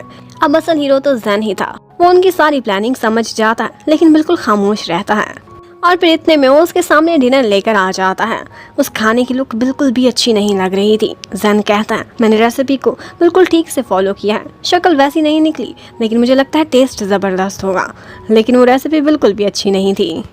और एक्चुअली यही वो फर्स्ट टाइम था जिसका कल जैन ने जिक्र किया था। वो फर्स्ट टाइम कुकिंग की बात कर रहा था। उसने लाइफ में पहली दफ़ा कुकिंग की थी, और वो भी केई के लिए। अब केजी सोचती है कि इतना भोला भाला स्वीट सा बॉयफ्रेंड मेरे ही हिस्से में आना था क्या। अब डिनर के बाद वो बाहर खड़ी हो जाती है एक विक्टिम बनकर, और दूर से जैन भी उस पर नजर रखे हुए था। इतने में उसके करीब एक जोकर आता है। वो समझ जाती है कि ये उसी का ही कोई पार्टनर होगा, लेकिन वो उसी वक्त नाइफ निकाल लेता है और उस पर हमला करता है। वो वहाँ से भागने की बहुत कोशिश करती है, एक जगह खुद को छुपा लेती है। जैन सोचने लगता है कि ये सारा कुछ इतना रियल क्यों लग रहा है। एक्चुअली ये सब रियल में ही था। उसका टीम मेंबर तो वहाँ पहुँचा ही नहीं था, बल्कि असल में ही किसी ने केई पर हमला कर दिया था। अब क्लाउन के रूप में एक्चुअली केजी का कोई दुश्मन आया था, जो कि रियल में उस पर हमला कर देता है। उसके हाथ में एक नाइफ भी था, वो लिए उसके पीछे पीछे जा रहा था। यहाँ पर जैन जून आकर उसे बचाता है, लेकिन जैन को अंदाज़ा नहीं था कि ये नाइफ रियल होगा। उसे लगा था कि ये सब लोग एक्टिंग कर रहे हैं, और इसी बीच उसे एक घाव भी लग जाता है। अब जैन उसे जैसे ही मारता है वो तो वहाँ से भाग जाता है, लेकिन उसके पीछे पीछे अब नकली वाला क्लाउन भी पहुँच चुका था, और इसको जैन ने इतना मारा था कि मार मार के बेचारे का बुरा हाल कर दिया था। अब इसी बीच केजी ने तो जैन को पहचान लिया था, मास्क में भी वो उसे अच्छे से जानती थी, लेकिन दूसरे लोग नहीं पहचान पाए थे। अब वो जैसे ही घर पहुंचती है तो देखती है कि जैन को कमर पर चोट लगी हुई है, लेकिन वो ऐसे एक्टिंग करता है जैसे उसे कुछ भी नहीं हुआ। यहाँ पर केजी कहती है कि मुझे पता है तुम ही रियल हीरोइक मैन हो, तुमने अभी अभी मुझे बचाया है, और ये तो मैं ज़रूर ही कंफर्म करूँगी। अभी के अभी अपने कपड़े उतारो और दिखाओ मुझे कि तुम्हें कोई घाव नहीं लगा। अब बस जैन आगे आगे था और केई पीछे पीछे। वो उसे बहुत कहता है कि गर्ल्स को तो जेंटल और शर्मीला होना चाहिए, तुम कैसी बातें कर रही हो। लेकिन केई का कहना था कि तुम मेरे बॉयफ्रेंड हो, एक ना एक दिन तो मैंने तुम्हें देखना ही है, तो क्यों ना आज ही तुम अपने कपड़े उतार के मुझे चेक कराओ। और बस फिर इनकी फाइट चलती रहती है, और ये फाइट आकर कोई रुकवाता है तो वो उनके नेबर्स थे, जिन्होंने पुलिस को बुला लिया था कि ये दोनों इनडिसेंट बातें कर रहे हैं। बेशक यहाँ कपल रहता है, लेकिन इन्हें कुछ तो मैनर्स होने चाहिए कि इर्द गिर्द हमसाए भी हैं। अब ये सुनने के बाद केजी और जैन जून बहुत हंसते हैं। अब नेक्स्ट मॉर्निंग केई जैन को सुबह सुबह उठाती है और अपने साथ जॉगिंग पर ले जाती है।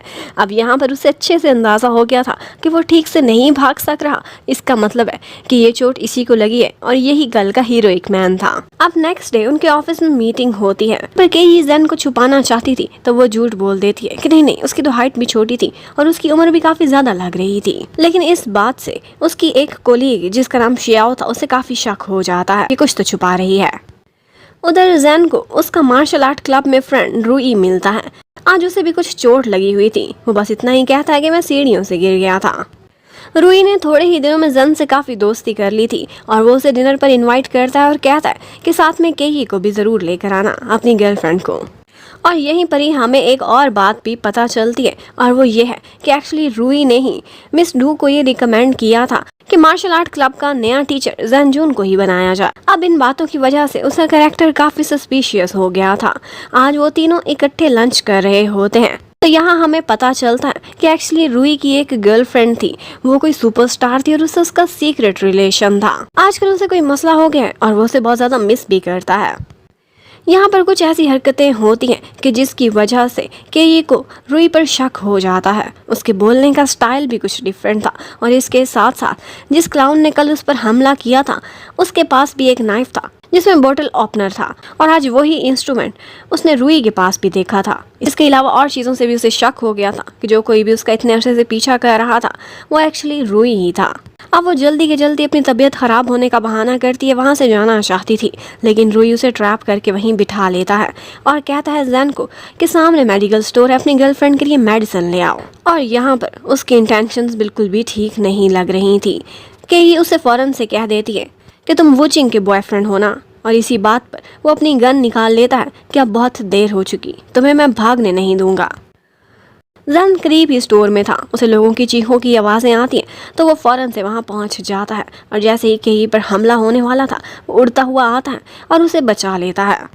अब केई की जगह उसे गोली लग गई थी। यहाँ पर वो पूरी तरह से केई की सुरक्षा करता है और इन द एंड वो रूई का मुकाबला करता है, उसकी गन गिरा के उसे मार मार के बेहोशी कर देता है।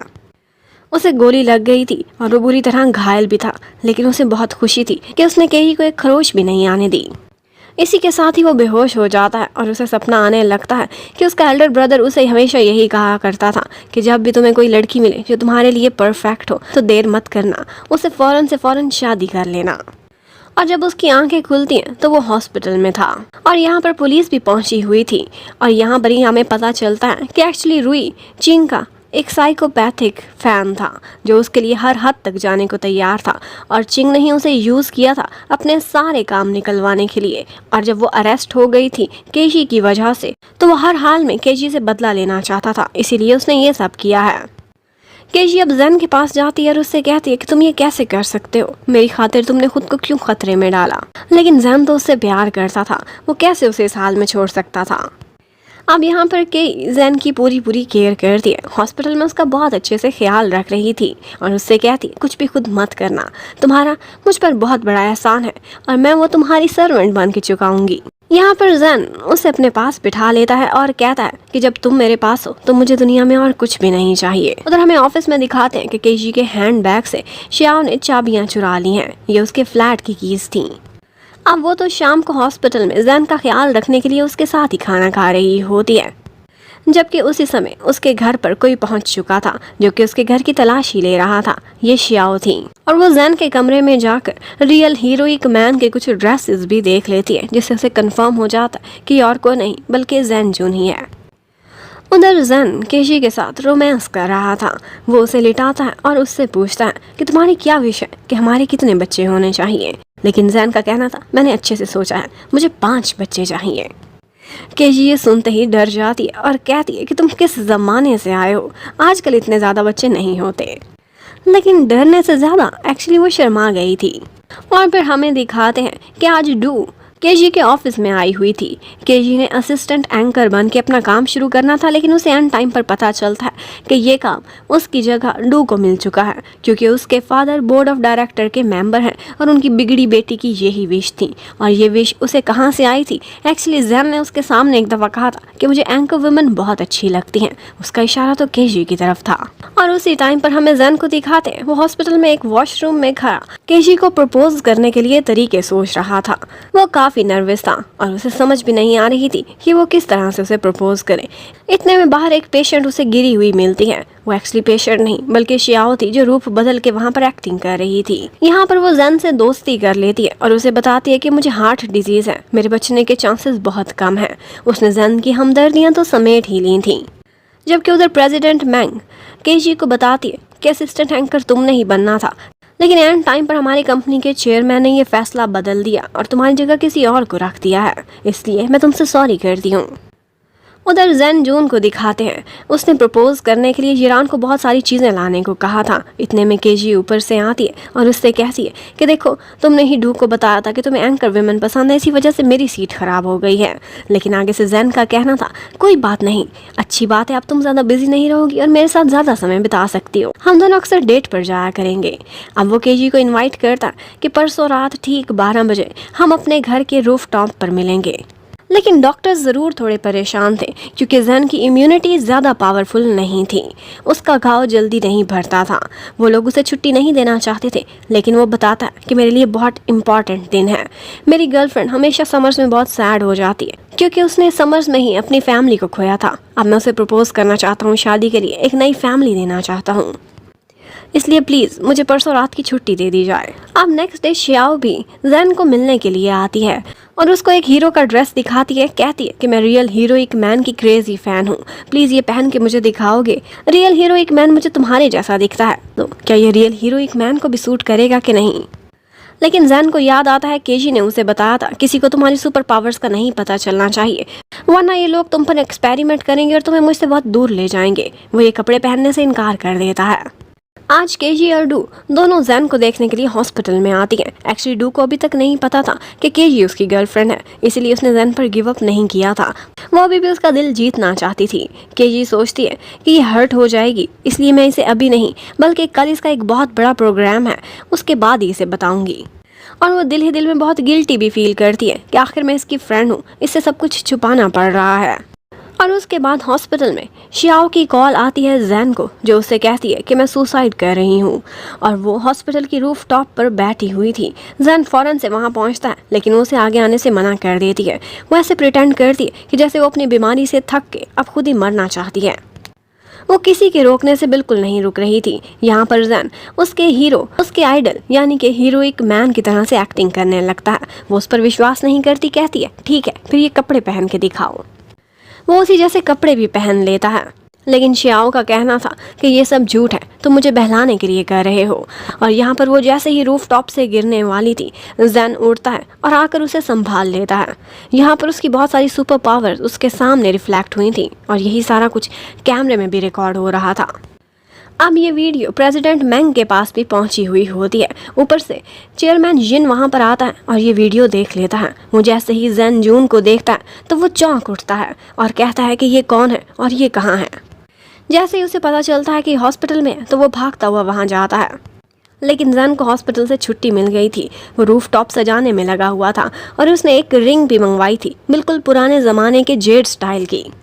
जिरान उसे बेस्ट ऑफ लक बोलता है और कहता है कि आज मेरा बहुत इंपॉर्टेंट प्रोग्राम है, इसलिए मैं जा रहा हूँ।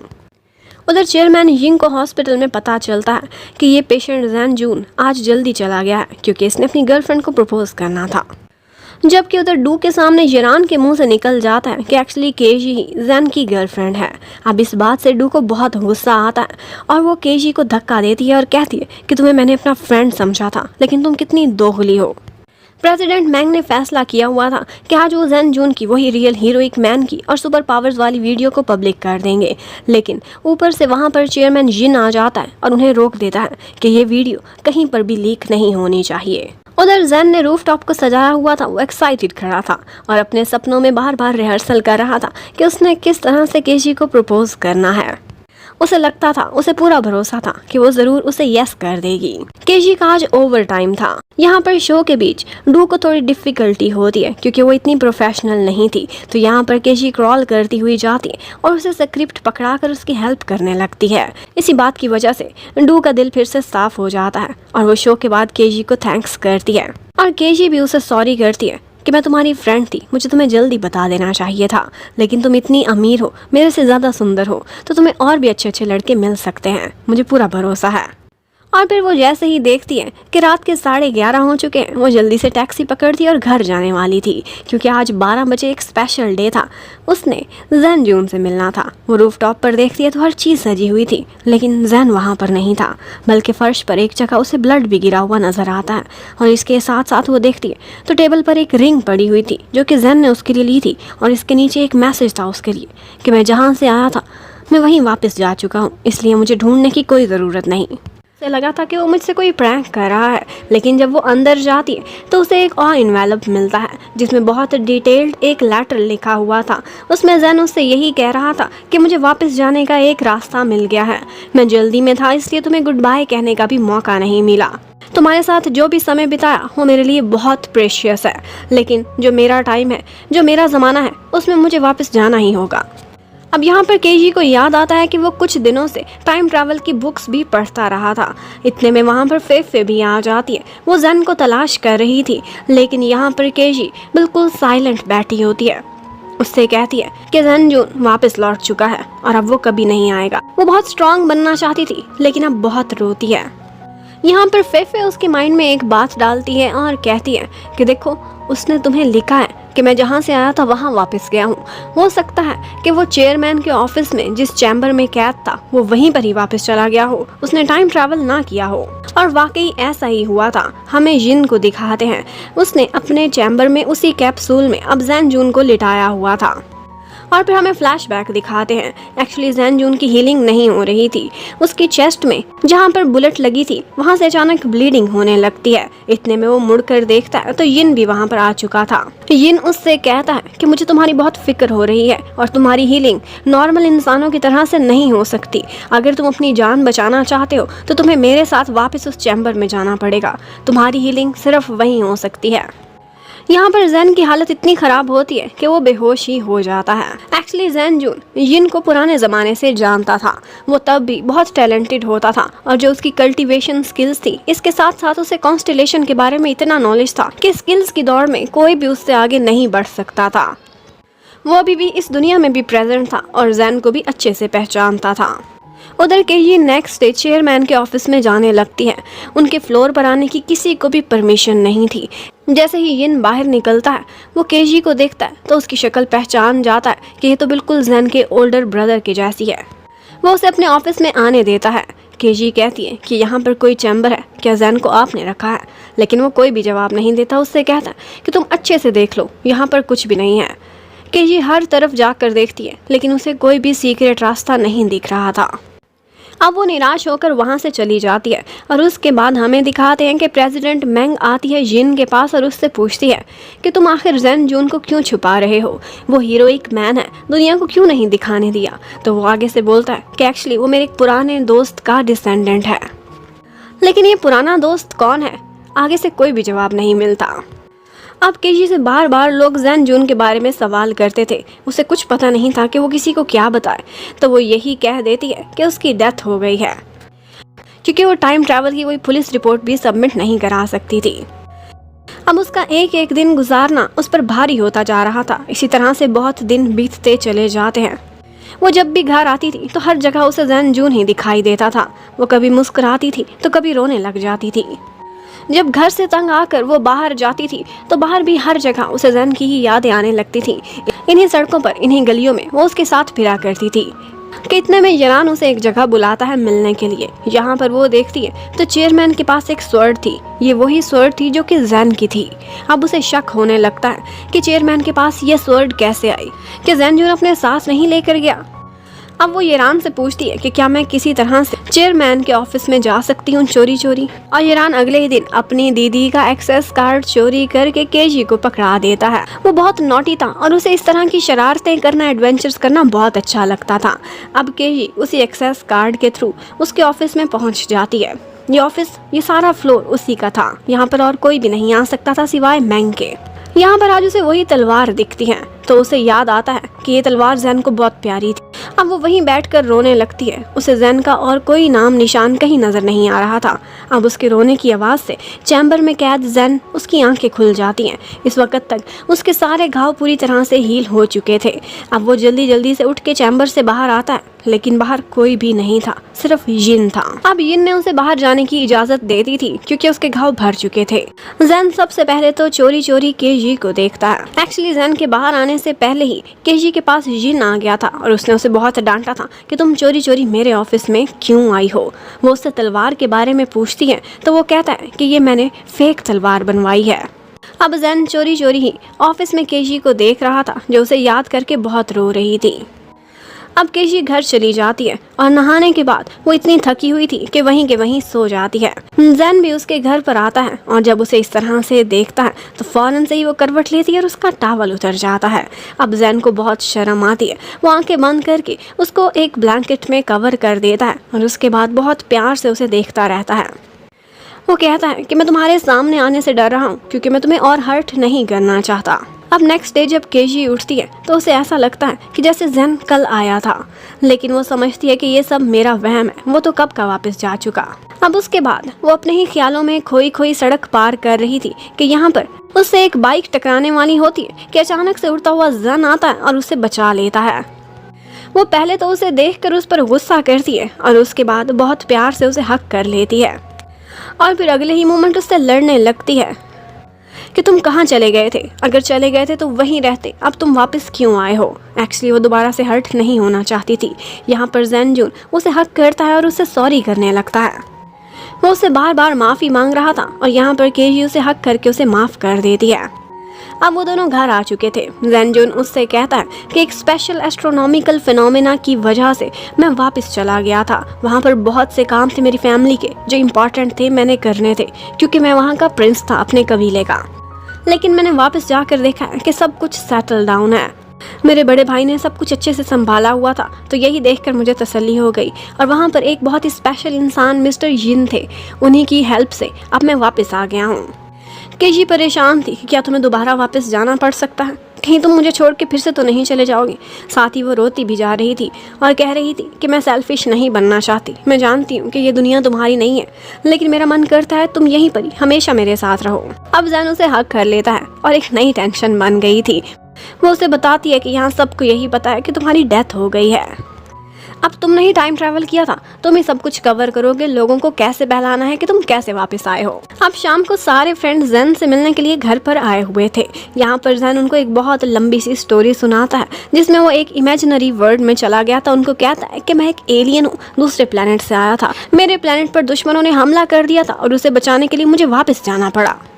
अब ये सारा सीन एक कॉमेडी सीन में बदल चुका था, लेकिन वो सारे फ्रेंड्स बहुत खुश थे इस बात से कि कहीं ना कहीं से तो जैनजून वापस आ ही चुका है। अब येरान के थ्रू प्रेसिडेंट मैंग को भी पता चल गया था कि जैनजून वापस आ गया है। वो बहुत सस्पिशियस हो रही थी और बार बार यिन से उसी के बारे में सवाल करने लगती है।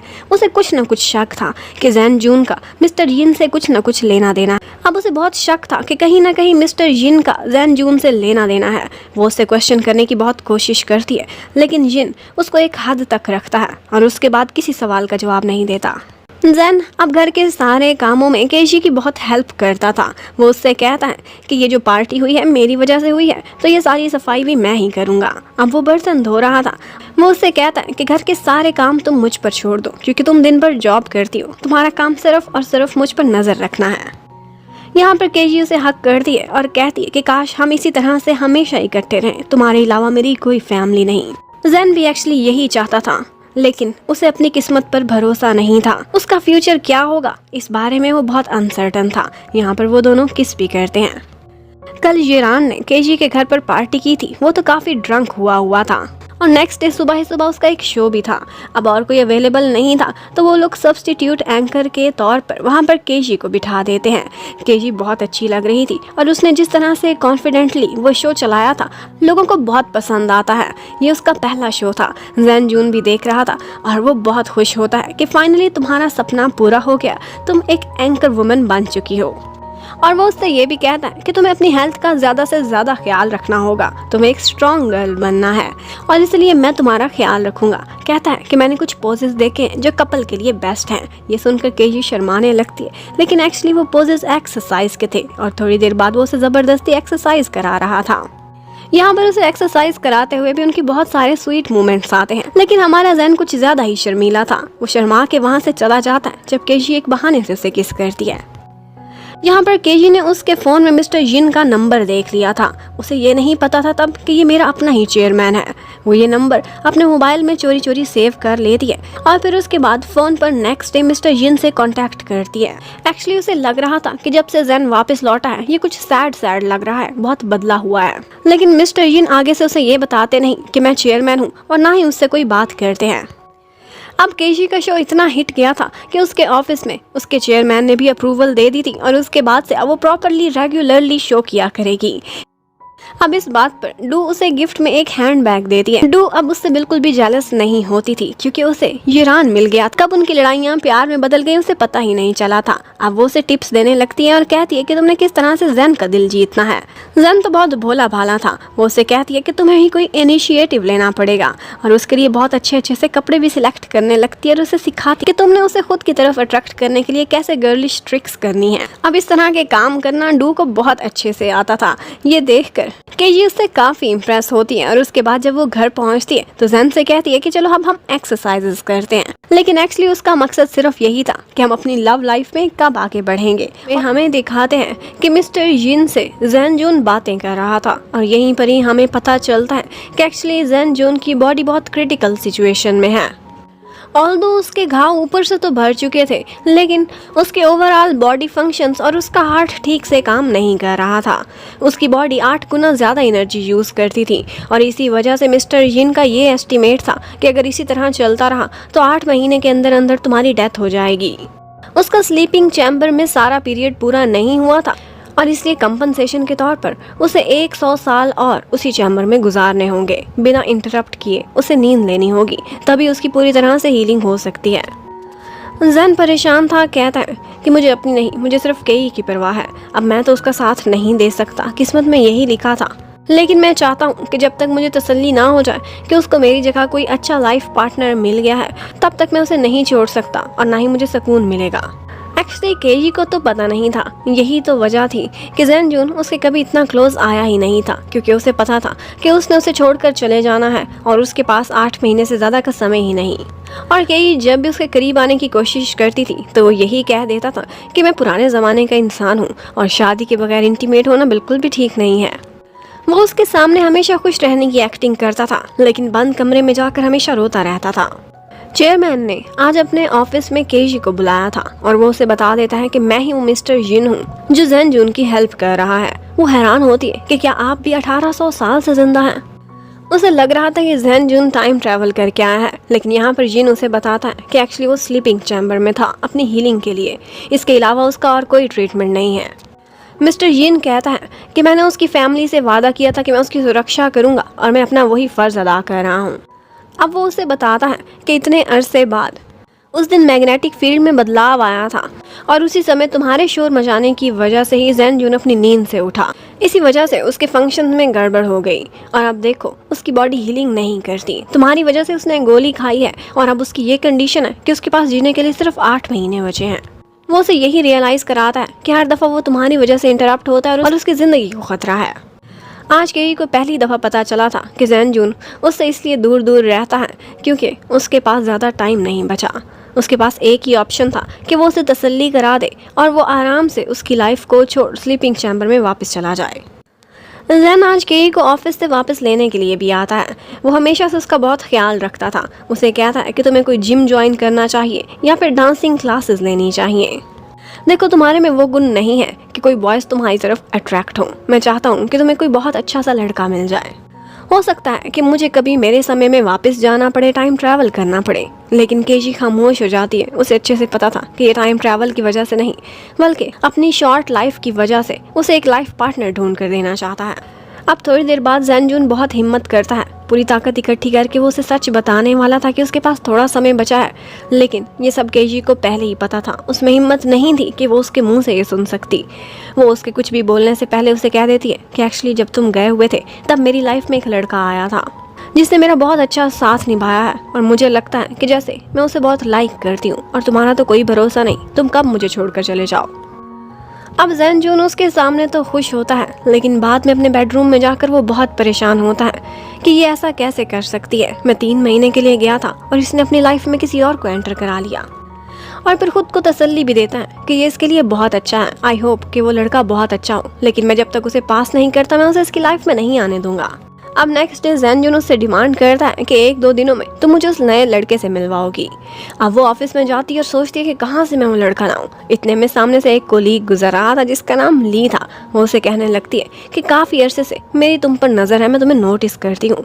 लेकिन आगे से ली कहता है अभी 2-4 तो दिन हुए हैं मुझे ऑफिस ज्वाइन किए हुए, आपने कितने लंबे अरसे से मुझ पर नज़र रखी है। अब यहाँ पर तो उसकी दाल नहीं गली थी, तो वो जिरान के पास जाती है और उससे कहती है कि आजकल तो तुम डू के साथ बिजी होते हो, ना कहीं पार्टी पर जाते हो ना ही डिनर पर। मैं चाहती थी कि तुम मुझे किसी अच्छे लड़के से इंट्रोड्यूस करा सको। वो आगे से हैरान थे कि तुम्हारे और जैनजून के बीच क्या कोई लड़ाई हो गई है। लेकिन कि ये कोई भी जवाब नहीं देती, तो उनको यही लगा था कि इनके बीच लड़ाई है और इनका ब्रेकअप तो नहीं हो गया। अब उसे जल्दी से जल्दी एक बॉयफ्रेंड तलाश करना था, तो वो इतनी डेस्परेट हो जाती है कि एलिवेटर में मिस्टर चेयरमैन से ही पूछ लेती है कि आपकी कोई गर्लफ्रेंड है। और यही बात प्रेसिडेंट मैंग ने सुन ली थी, और मैंग की तो बड़े लंबे अरसे से यिन पर नजर थी। अब के यिन से यही कहती है कि वो तब तक स्लीपिंग चैम्बर में जाने के लिए राजी नहीं होगा जब तक वो ये तसल्ली नहीं कर सकता कि मेरा कोई अच्छा सा बॉयफ्रेंड है। और इसी नाटक में आपको मेरा साथ देना होगा, क्योंकि आपको भी उसे स्लीपिंग चैम्बर में लेकर जाना है और मैं भी उसकी तसल्ली कराना चाहती हूँ। उधर मैंग को दिखाते हैं उसे यादें आ रही थी जब वो पहली दफ़ा यिन से मिली थी, और बस तभी उसे यिन से प्यार हो गया था।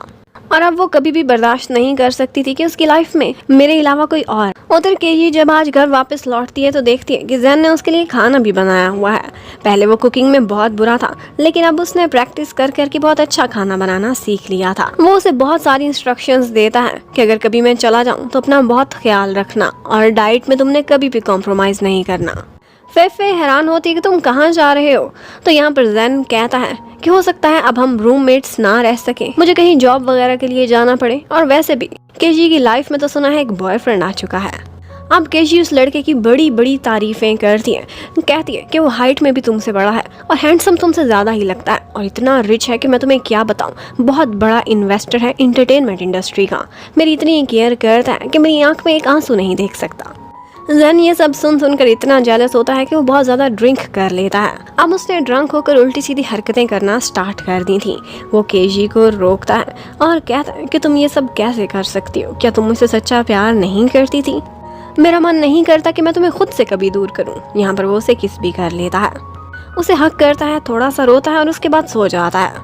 केजी को आज वो सारे मोमेंट्स याद आ रहे थे जो उसने जैनजून के साथ बिताए थे, लेकिन उसे ये नहीं पता था कि ये खुशी बहुत थोड़े टाइम की थी। अब अगले दिन दोपहर के टाइम पर ये जैन की आंख खुलती है, उसे याद आता है कि उसने कल क्या किया था, तो वो फौरन से केजी के पीछे उसके ऑफिस में जाता है उसे मिलने के लिए। यहाँ पर पहली दफ़ा उसे प्रेसिडेंट मैंग नजर आती है। वो उसे देखते ही कहने लगता है, अरे मेरी आंटी, आप भी इसी दुनिया में आई हुई है। लेकिन मैंग हैरान थी और कहती है कि मैं किसी की आंटी नहीं हूँ, शायद तुम्हें कोई गलत फहमी हुई है। अब वो उसे सॉरी करता है और केजी की तलाश में निकल जाता है। उसे पता चलता है कि केजी चेयरमैन से मिलने गई है। एक्चुअली केजी ने यिन को ही अपना बॉयफ्रेंड बनाने का नाटक करना था। वो उसे बहुत सारे डायलॉग्स भी लिख कर देती है, लेकिन यिन कहता है कि इस सब की कोई ज़रूरत नहीं और ना ही मुझसे इस तरह की रोमांटिक एक्टिंग होगी। वैसे भी वो तुम्हें छोड़ने में थोड़ी भी देर नहीं लगाएगा। तुम्हें याद है उसके सीने पर एक घाव का निशान था, वो एक्चुअली किसी और ने नहीं बल्कि उसके एल्डर ब्रदर ने ही उसको दिया था। उसके एल्डर ब्रदर का नाम ज़ेनशियांग था। यहाँ पर वो उसे पुरानी कहानी सारी सुनाने लगता है कि किस तरह से उसका एल्डर ब्रदर एक्चुअली उससे बहुत ज़्यादा जेलस था। ऊपर से दिखाता था कि वो उससे सबसे ज़्यादा लॉयल है, लेकिन अंदर ही अंदर अडॉप्टेड सन होने की वजह से वो कबीले का प्रिंस नहीं बन सकता था। इसीलिए वो जैनजून से और उसकी मम्मी से दुश्मनी रखता था। वो ही रिस्पॉन्सिबल था जैनजून की मम्मी के मर्डर का भी, और उसके बाद रिबेलियंस के साथ मिलकर उसने कबीले पर हमला भी कराया था। जैनजुन फाइट करते हुए जब खाई में गिरा था तब भी कोई और नहीं बल्कि मास्क के अंदर उसका वही एल्डर ब्रदर शियांग ही था जो कि दुश्मनों के साथ मिल गया था। यहाँ पर जिन ने उसे संभाला था, उसके पास हमेशा से सुपर पावर्स थी और वो उसका स्पेशल ट्रीटमेंट कर रहा होता है। यहाँ पर शियांग जब तक जैनजुन को ख़त्म ना करता उसे सुकून नहीं आना था, इसीलिए वो किसी बहाने से आंटी से बार बार पूछता था कि जिन कहाँ रहता है और फाइनली वो उसे तलाश करते करते उस गुफा में पहुँच जाता है जहाँ पर वो जैन का ट्रीटमेंट कर रहा था। एल्डर ब्रदर शियांग बहुत मुनाफिक था और जब वो देखता है कि जैन की हालत अब बेहतर हो रही है तो वो उसी समय अपनी तलवार निकालता है और उसके सीने में घोंप देता है। उसने निशाना सीधा दिल का लिया था ताकि जैन बच ही ना सके। अब एंड टाइम पर ऊपर से मिस्टर यिन भी आ गया था और यिन ने वहाँ शियांग का मुकाबला किया था और फिर इन दी एंड उसने अपनी हीलिंग पावर्स के थ्रू जैनजुन को ठीक कर दिया था, लेकिन उसका घाव इतना गहरा था कि उसे बहुत से साल उसी चैम्बर में गुजारने होंगे। मिस्टर यिन यहाँ पर केजी को बताता है कि एक्चुअली जैन को पता ही नहीं है, वो इस समय थोड़ी देर के लिए जागा था लेकिन उसे ऐसा लगता है कि ये सब उसका एक सपना था, क्योंकि इतनी गहरी नींद में वो सपने में और रियलिटी में फ़र्क नहीं कर सकता। हाँ, लेकिन अगर वो ये सारा कुछ दोबारा सुने तो उसे सब याद आ जाएगा। और उसी टाइम पर जैनजुन बाहर से सारा कुछ सुन रहा था। वो अंदर आता है, वो बहुत ज़्यादा हर्ट था। केजी बहुत दुखी हो जाती है कि वो पहले ही बीमार है, इतना बड़ा सदमा कैसे बर्दाश्त करेगा। लेकिन जिन का कहना था कि रियलिटी है, इसे पता होनी चाहिए कि जिसे ये अपना सच्चा भाई समझता था उसी ने इसे मारने की कोशिश की, वो धोखेबाज था। अब वो डिसहार्ट होकर छत पर चला जाता है। यहाँ पर केजी उसके पीछे पीछे आती है। जैनजुन उसे गले लगाकर बहुत रोता है और कहता है कि मेरा भाई शियांग ऐसा नहीं कर सकता। यहाँ पर केजी उसे कहती है कि मुझे तुम पर भरोसा है, तुम चाहे जो भी फैसला करो, तुम जहाँ भी खड़े हो तुम मुझे अपने साथ पाओगे। और एक्चुअली सेम यही वर्ड्स उसके एल्डर ब्रदर ने भी बोले थे और उसकी शक्ल भी केजी से मिलती थी। तो यहाँ पर जैनजुन को केजी से ही नफरत हो जाती है। वो उसे पीछे धक्का देता है, उसकी शक्ल भी नहीं देखना चाहता था। केजी को ये रियलाइज हो जाता है कि एक्चुअली जिन ने ये सारा कुछ क्यों किया है। इसी शक्ल की वजह से नफरत दिलाकर वो केजी को और जैनजुन को अलग कर रहा था।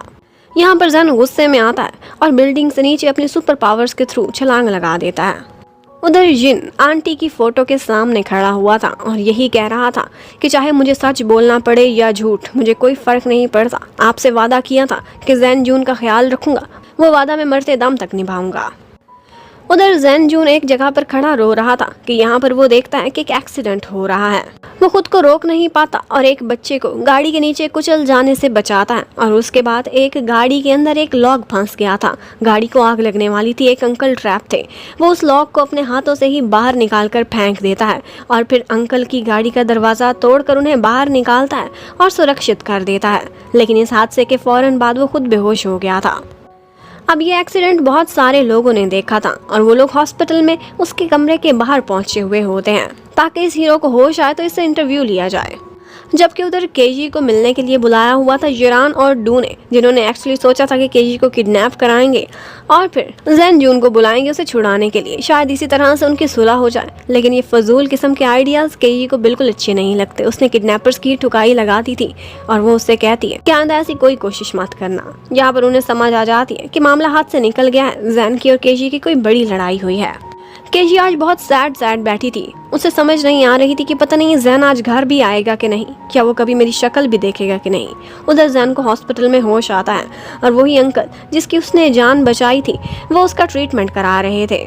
उसकी बॉडी पर कोई खतरनाक किस्म की चोट नहीं थी, लेकिन डॉक्टर्स कहते हैं कि हम इसकी इंटरनल ब्लीडिंग चेक करने के लिए इसके टेस्ट्स वगैरह कराएंगे, इसे थोड़े दिन हॉस्पिटल में रहना होगा। और साथ ही साथ उसे ये भी पता चलता है कि पूरी दुनिया को पता चल गया है कि मैं कोई हीरो हूँ और वो मेरा इंटरव्यू लेने के लिए खड़े हुए हैं। तो अब जैनजुन मीडिया से बचना चाहता था तो वो अंकल जिसकी उसने जान बचाई थी वो उसकी हेल्प करते हैं और अपनी गाड़ी में बिठाकर चोरी चोरी उसे अपने साथ ही लेकर चले जाते हैं। वो रात को उनके घर पर सोता है और सारी रात उसे बुरे बुरे सपने आते रहते हैं। ऐसा लगता है कि जैसे एल्डर ब्रदर की तरह केजी भी उसको धोखा दे देगी। जबकि उधर केजी परेशान थी, पूरी रात जैन घर नहीं आया था। वो सुबह होते ही मिस्टर यिन के पास जाती है और उनसे कहती है कि मुझे उसकी बहुत फिक्र हो रही है, वो पता नहीं कहाँ गायब हो गया है।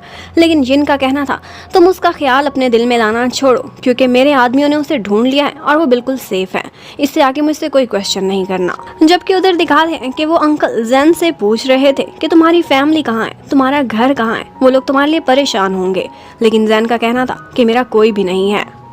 यहाँ पर वो अंकल उसे बताते हैं कि एक्चुअली मैं ज़्यादातर टाइम यूएसए में रहता हूँ, तो क्यों ना तुम भी मेरे साथ यूएसए चलो, वहाँ पर मैं तुम्हें बहुत हैवीली पेड अपने बॉडीगार्ड की जॉब दे दूंगा।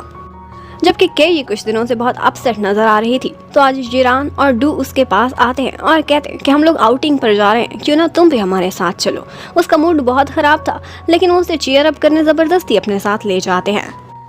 लेकिन वहाँ वो चीयर अप तो नहीं हुई थी, पर उसका मूड और भी ज़्यादा ख़राब हो जाता है जब उसे याद आता है कि सिनेमा में मूवी देखते समय उसका हैंड बैग भी वहीं पर रह गया था और उसी में ही उसका फ़ोन, वॉलेट, इवन कि उसकी कीज़ भी खो गई हैं। अब केजी को रात को डू के घर पर ही ठहरना पड़ता है जब तक वो अपने घर की डुप्लीकेट कीज नहीं बना लेती।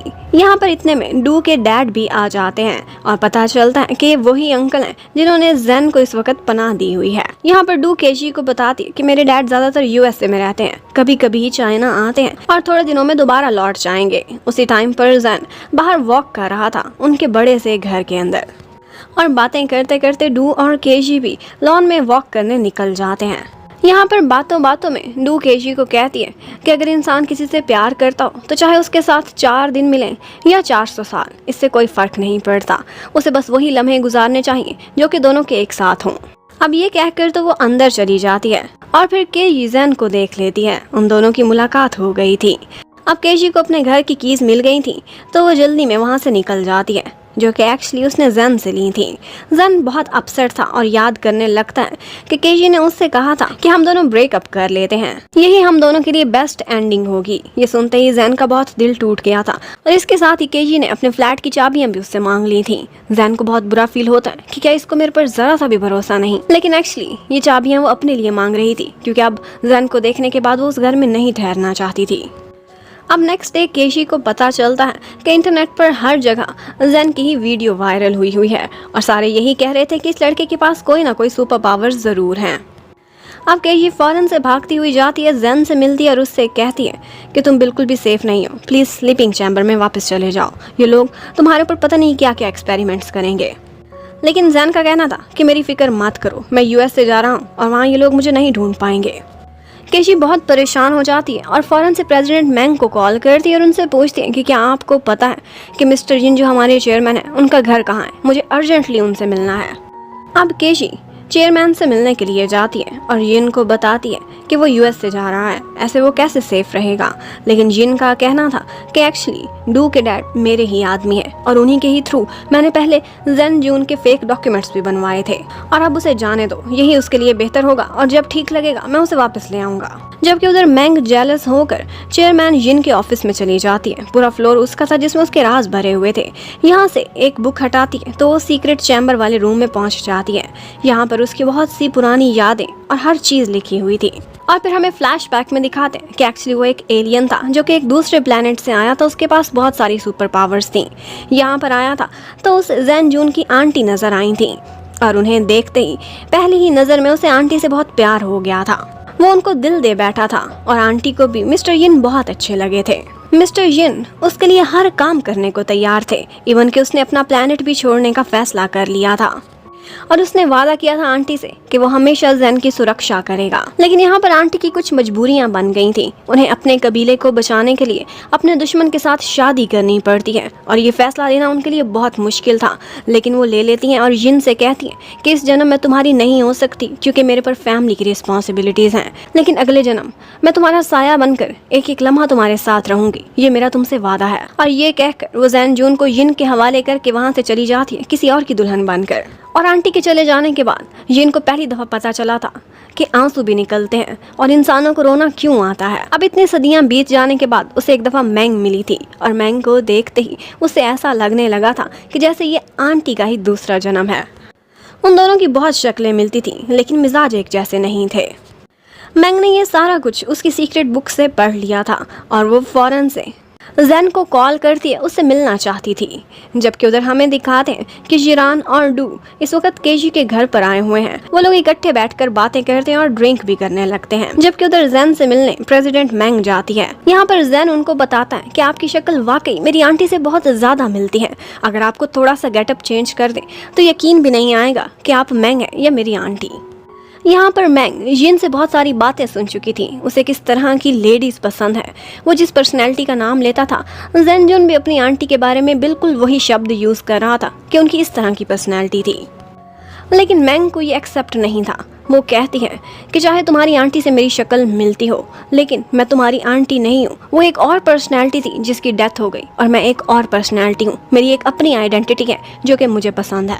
और इसके साथ साथ फौरन से जैन के माइंड में भी यही बात आने लगती है कि शक्लें सेम होने से या किसी का डिसेंडेंट होने से कोई फर्क नहीं पड़ता। हम किसी की अच्छाइयों का क्रेडिट या किसी की बुराइयों की सजा उसके डिसेंडेंट को नहीं दे सकते। यही ख्याल उसे केजी के बारे में आने लगता है। और नेक्स्ट सीन में वो केजी से मिलने के लिए उसके घर पहुंचा हुआ था। केजी ड्रंक थी, उसे देखते ही किस करने लगती है और कहती है कि मुझे मत रोको, मुझे पता है ये सपना है और सपने में मैं कुछ भी कर सकती हूँ। और फिर सीन नेक्स्ट मॉर्निंग पर शिफ्ट हो जाता है। केजी उठती है तो वो थोड़ी अजीब हालत में थी। उसे विश्वास नहीं हो रहा था कि ये सपना था कि रियलिटी। इतने में वो जैन को घर पर देखती है तो उसे विश्वास हो जाता है कि ये सपना नहीं था, ये तो सच था। अब जैन ने उसके लिए ब्रेकफास्ट भी बनाया हुआ था। केजी बहुत शर्माती है और कहती है कल जो होना था हो गया, अब इसके बारे में हम कोई बात नहीं करेंगे।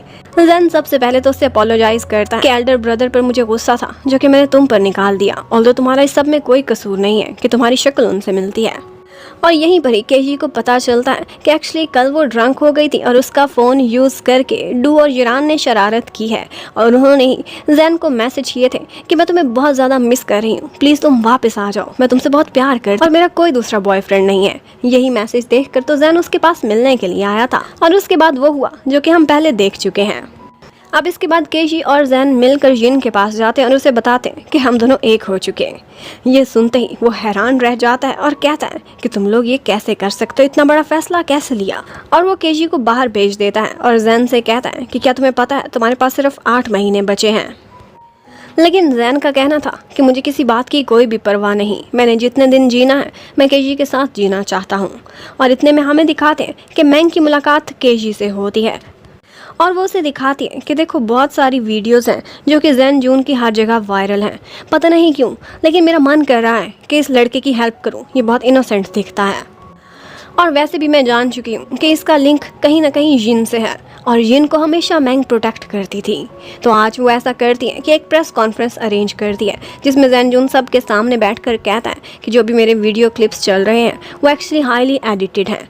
मैं कोई एलियन नहीं हूँ, ना ही मेरे पास सुपर पावर्स हैं, मैं एक आम सा इंसान हूँ, बस थोड़ी बहुत मार्शल आर्ट्स जानता हूँ। लेकिन इससे पहले कि बहुत सारे रिपोर्टर्स उसे अपने सवालों में फंसाते, वहाँ पर टेक्नोलॉजी से रिलेटेड कोई इशू होने लगता है और मैंग उसे वहाँ से बाहर निकाल लेती है। अब वो सारे मिलकर सेलिब्रेट करते हैं कि फाइनली उन्होंने इस इशू को रिजॉल्व कर लिया था। और यहाँ पर जिन भी मैंग का थैंक्स करता है। यहाँ पर वो लोग अपने एक शो के थीम को लेकर भी डिस्कशन करते हैं जो कि जैन केजी को मिला था और उसमें एंशिएंट प्रिंसेसेस और क्वींस के बारे में डिस्कशन होनी थी। यहाँ पर एक कैरेक्टर जैन जून की आंटी का भी था। ये सुनते ही जिन हैरान रह जाता है। जबकि उसके बाद नेक्स्ट डे हमें दिखाते हैं कि जैन जून आज डू के क्लब पर गया हुआ है जहाँ पे सारे लोगों ने उसके लिए एक बर्थडे अरेंज की थी। एक्चुअली एंशिएंट टाइम्स के कैलेंडर को उन्होंने मॉडर्न डे में कन्वर्ट किया था और जो भी डेट उसकी बर्थडे की बनती थी वो सेलिब्रेट करने लगते हैं। केजी को अपनी एक कोलीग से अर्जेंट कुछ डॉक्यूमेंट्स चाहिए थे तो वो उसे भी वहाँ पर बुला लेती है, लेकिन अंदर जाती है तो पता चलता है कि एक सरप्राइज है। अब यहाँ पर जैन जून पहली दफ़ा अपनी बर्थडे मनाता है और उसके बाद वो एक विश मांगता है कि हमेशा केजी खुश रहे। केजी कहती है मेरी हर खुशी तुमसे जुड़ी हुई है और फिर उसके बाद वही रिंग निकाल लेती है जो कि जैन ने केजी को प्रपोज करने के लिए लेकर रखी हुई थी। वो उससे कहती है कि तुम मुझे पहनाओगे और हम जल्दी शादी करेंगे, लेकिन जैन इनकार करने लगता है। वो बहुत अपसेट हो गया था। यहाँ केजी उसे बाहर ले जाती है और छत पर उससे कहने लगती है मुझे कोई फ़र्क नहीं पड़ता कि तुम्हारे पास 8 महीने हैं या 800 महीने, मेरे पास जितने भी दिन हैं मैं तुम्हारे साथ अच्छे से बिताना चाहती हूँ। जैन को लगता था कि जब मैं मर जाऊंगा तो ये बेचारी तड़पती रहेगी, लेकिन केजी का कहना था कि अगर मैंने ये अपॉर्चुनिटी अपने हाथ से जाने दी तो उसके बाद भी मैं बहुत तड़पूंगी। अब फाइनली जैन को भी मानना पड़ता है और वो वही रिंग उसे पहनाने ही वाला था कि वो उसके हाथ से गिरकर टूट जाती है।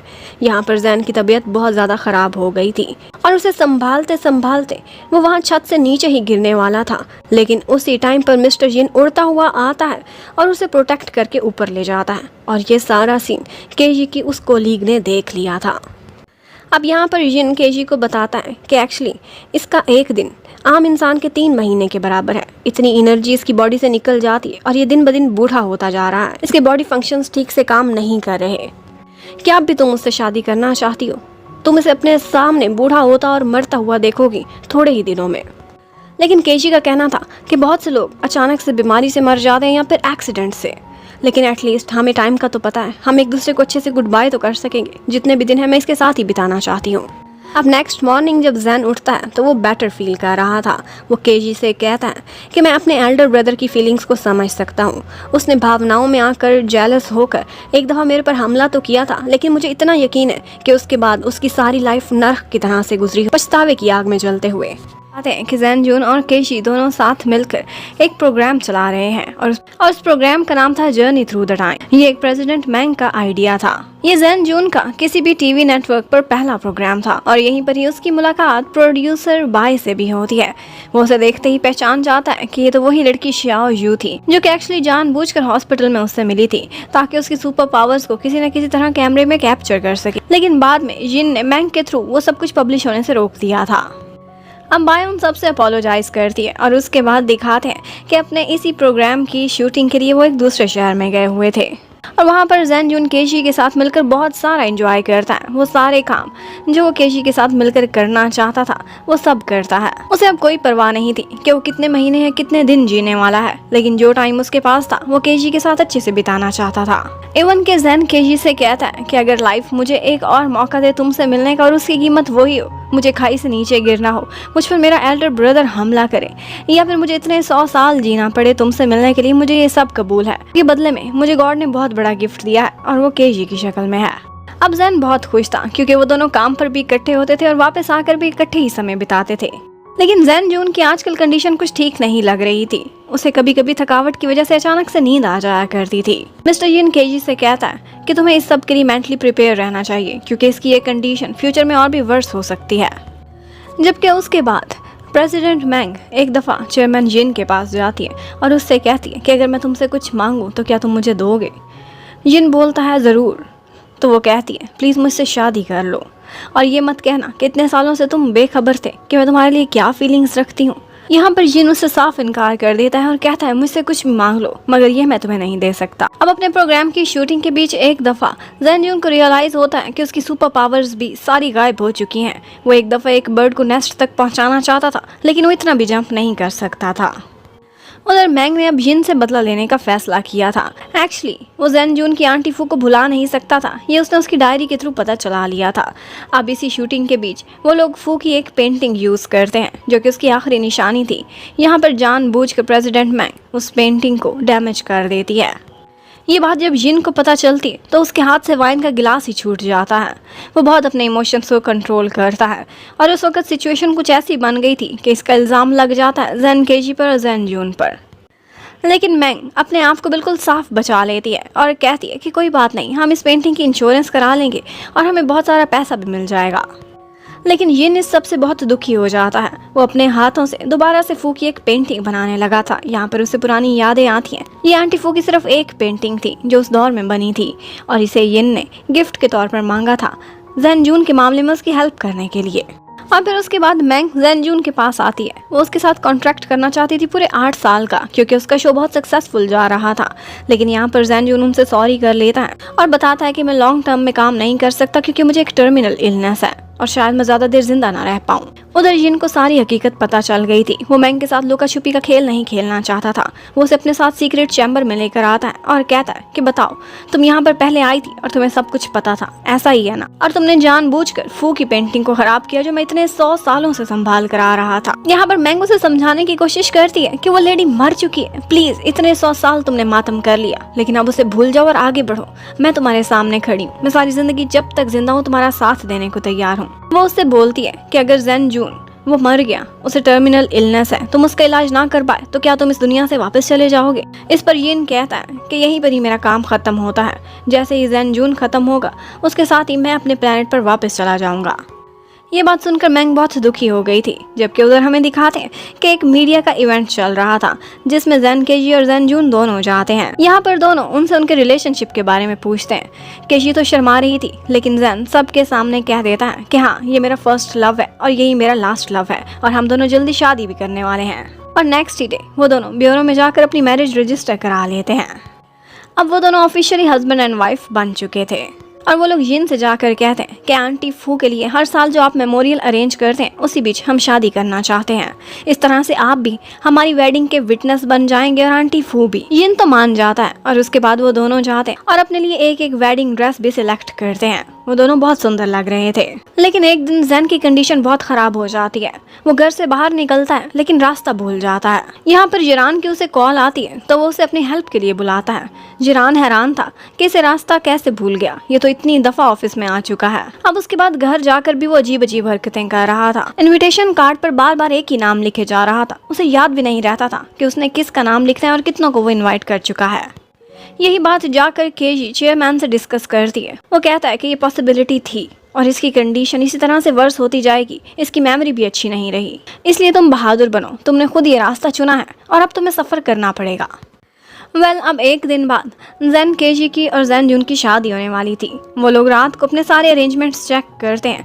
यहाँ पर वो देखती है तो जैन जून सो गया था थकने की वजह से। उसकी एनर्जी बहुत जल्दी खत्म हो जाती थी। केजी बहुत डरी हुई थी, उसकी आंखों में आंसू थे, लेकिन फिर भी वो खुद को संभालती और खुश होती है कि एटलीस्ट वो अपने ड्रीम बॉय के साथ अपनी ड्रीम वेडिंग तो एंजॉय कर सकेगी। लेकिन उसी रात एक दुर्घटना हो जाती है।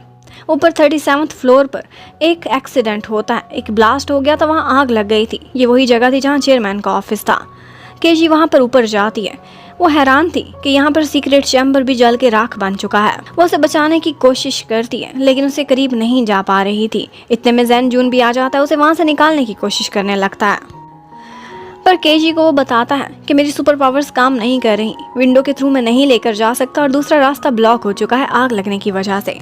इतने में जिन वहां पर उड़ता हुआ आता है और उन दोनों को सुरक्षित करके बाहर ले जाता है। अब केजी बहुत दुखी हो गई थी। उसने सोचा था कि जैसे ही हम दोनों की वेडिंग हो जाएगी उसके फौरन बाद ये स्लीपिंग चैम्बर में चला जाएगा, कुछ 100 साल सोएगा और उसके बाद ये ठीक हो जाएगा। वो उसे मरता हुआ नहीं देखना चाहती थी, लेकिन अब वो बहुत दुखी हो गई थी क्योंकि वो चैम्बर भी चला गया था। वो जिन को कहते हैं कि तुम इस तरह का दूसरा चैम्बर बना सकते हो, लेकिन उसका कहना था कि ये टेक्नोलॉजी और ये सुपर पावर्स इस प्लेनेट पर मेरे पास नहीं है। ये चैम्बर मैं वहीं से साथ लेकर आया था और जहाँ जैन जून का नुकसान हुआ था उसके साथ साथ जिन का भी हुआ था, क्योंकि यही चैम्बर वो रास्ता था जिसके थ्रू वो वापस जा सकता था। अब वो भी खत्म हो चुका।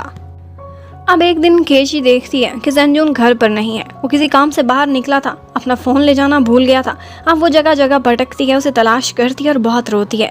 इन दी एंड फाइनली दिन के आखिर में उसे मिलता है जैन जून, तो वो पुलिस स्टेशन में, जिसको उसका कोई फ़ैन पकड़कर पुलिस स्टेशन पहुंचा गया था क्योंकि वो सब कुछ भूल चुका था। उसे नहीं पता था उसने कहाँ जाना है, कहाँ आना है। अब केजी बहुत परेशान हो जाती है और जिन से पूछती है कि क्या जैन जून के ठीक होने का कोई रास्ता नहीं है। यहाँ पर जिन कहता है कि सिर्फ एक रास्ता है, लेकिन वो मैं अभी तुम लोगों को बताऊंगा नहीं, बल्कि सिर्फ करके दिखाऊंगा जब सही टाइम आएगा। यहाँ पर जिन उनको बताता है कि स्लीपिंग चैम्बर को ख़त्म करने का सिर्फ एक ही तरीका था और वो था कि इसको ओशन वाटर के केमिकल के थ्रू डैमेज किया जाए, उसी से ही इसमें ब्लास्ट हो जाता है, वरना सिर्फ आग इसको नहीं जला सकती थी। और फिर उसके बाद सब राज पता चल जाता है जब मैंग जिन को मिलने के लिए बुलाती और उसे बताती है कि मैंने ही उस चैम्बर को और तुम्हारी सारी निशानियों को डैमेज किया है। एक्चुअली मैं तो सिर्फ उस चैम्बर को ख़त्म करना चाहती थी ये सोच के कि तुम वापस ना जाओ और मेरे पास यहीं रह जाओ, लेकिन मुझे नहीं पता था कि उसी में ही जैन जून का ट्रीटमेंट भी होता था। एक्चुअली उसने वही केमिकल एक लड़की बाई के थ्रू उसके सीक्रेट चैम्बर तक पहुंचा दिया था, लेकिन उसे ये नहीं पता था कि वो चैम्बर को जैसे ही ओशन वाटर के थ्रू छुएगी वहाँ पर ब्लास्ट हो जाएगा और इसी बीच वो खुद भी मारी जाएगी। यहाँ पर जिन को मैंग की परवाह होने लगती है। वो उससे कहता है कि तुम्हारा फ्यूचर ब्राइट है, तुम मेरे पीछे ऐसा क्यों कर रही हो। लेकिन मैंग कहती है कि मेरी लाइफ तुमसे जुड़ी हुई है, अगर तुम हो तो मेरे पास सब कुछ है, वरना कुछ भी नहीं। इसके साथ ही उसकी एक लास्ट विश थी कि उसके साथ एक दफ़ा वाइन पीना चाहती है। उसके बाद उसने पुलिस को बुला लिया था, लेकिन यहाँ पर वो लोग देखते हैं कि एक्चुअली मैंग ने अपनी वाइन में पॉइजन शामिल किया हुआ था, पर जिन ने उसे पता नहीं चलने दिया और ग्लास स्विच कर लिए। उसकी जगह अब वो खुद मर रहा था। मैंग ये देखकर बहुत दुखी हो जाती है कि तुमने मेरी खातिर जान क्यों दी है।